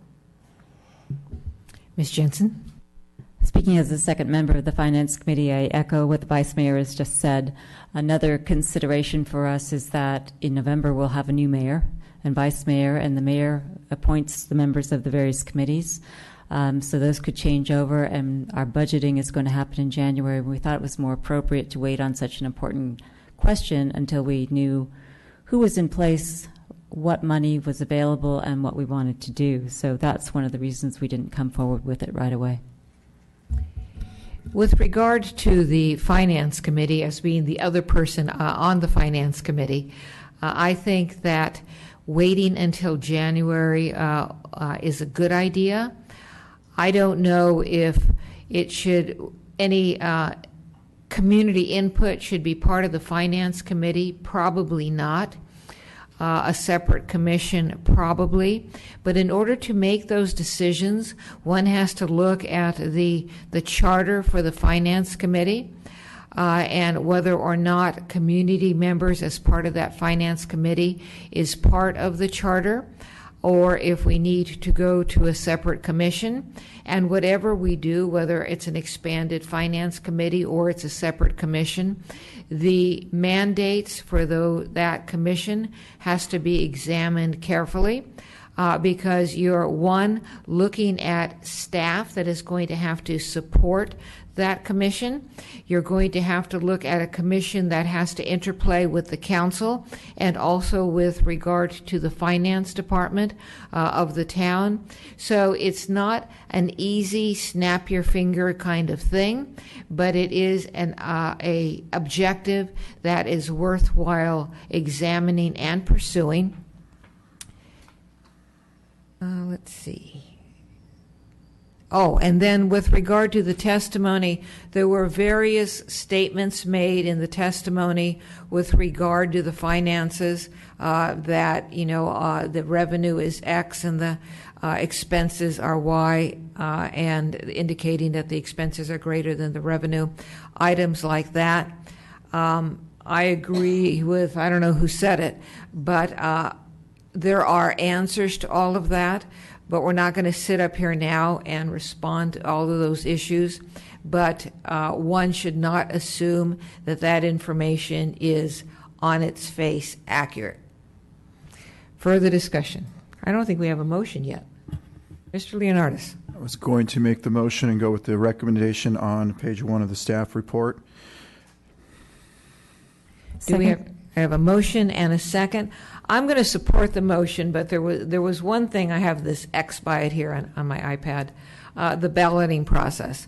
I'm going to support the change in the balloting process because I think using paper ballots makes a clearer record ultimately. I think it also, though, has a downside because if there is a second or third ballot that needs to occur, that means the clerk has to write up these paper ballots, pass them out, and then collect them.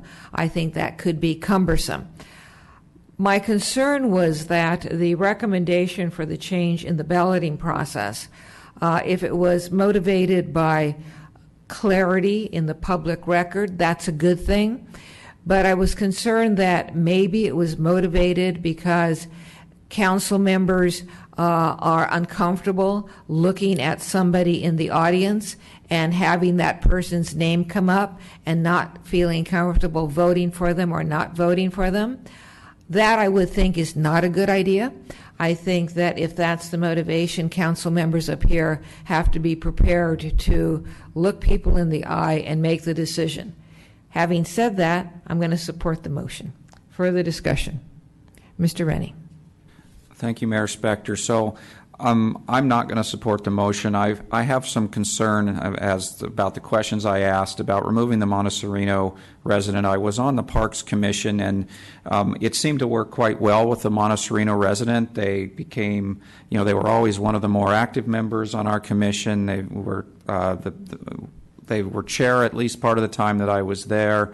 I'm also wondering, I think it was stated that the reason for removing the non-resident or making it a resident requirement in the general plan committee was we wanted to make sure people making the rules were the ones that were affected by it. But general plan has a huge effect also on businesses in town. So to me, if you have a business owner, they're also very affected by it. So I'm just not yet ready to remove those people from these committees. Ms. Jensen. I just wanted to respond to the balloting issue on the commissions. The policy committee absolutely did not consider whether we had to look at someone we were voting against or not.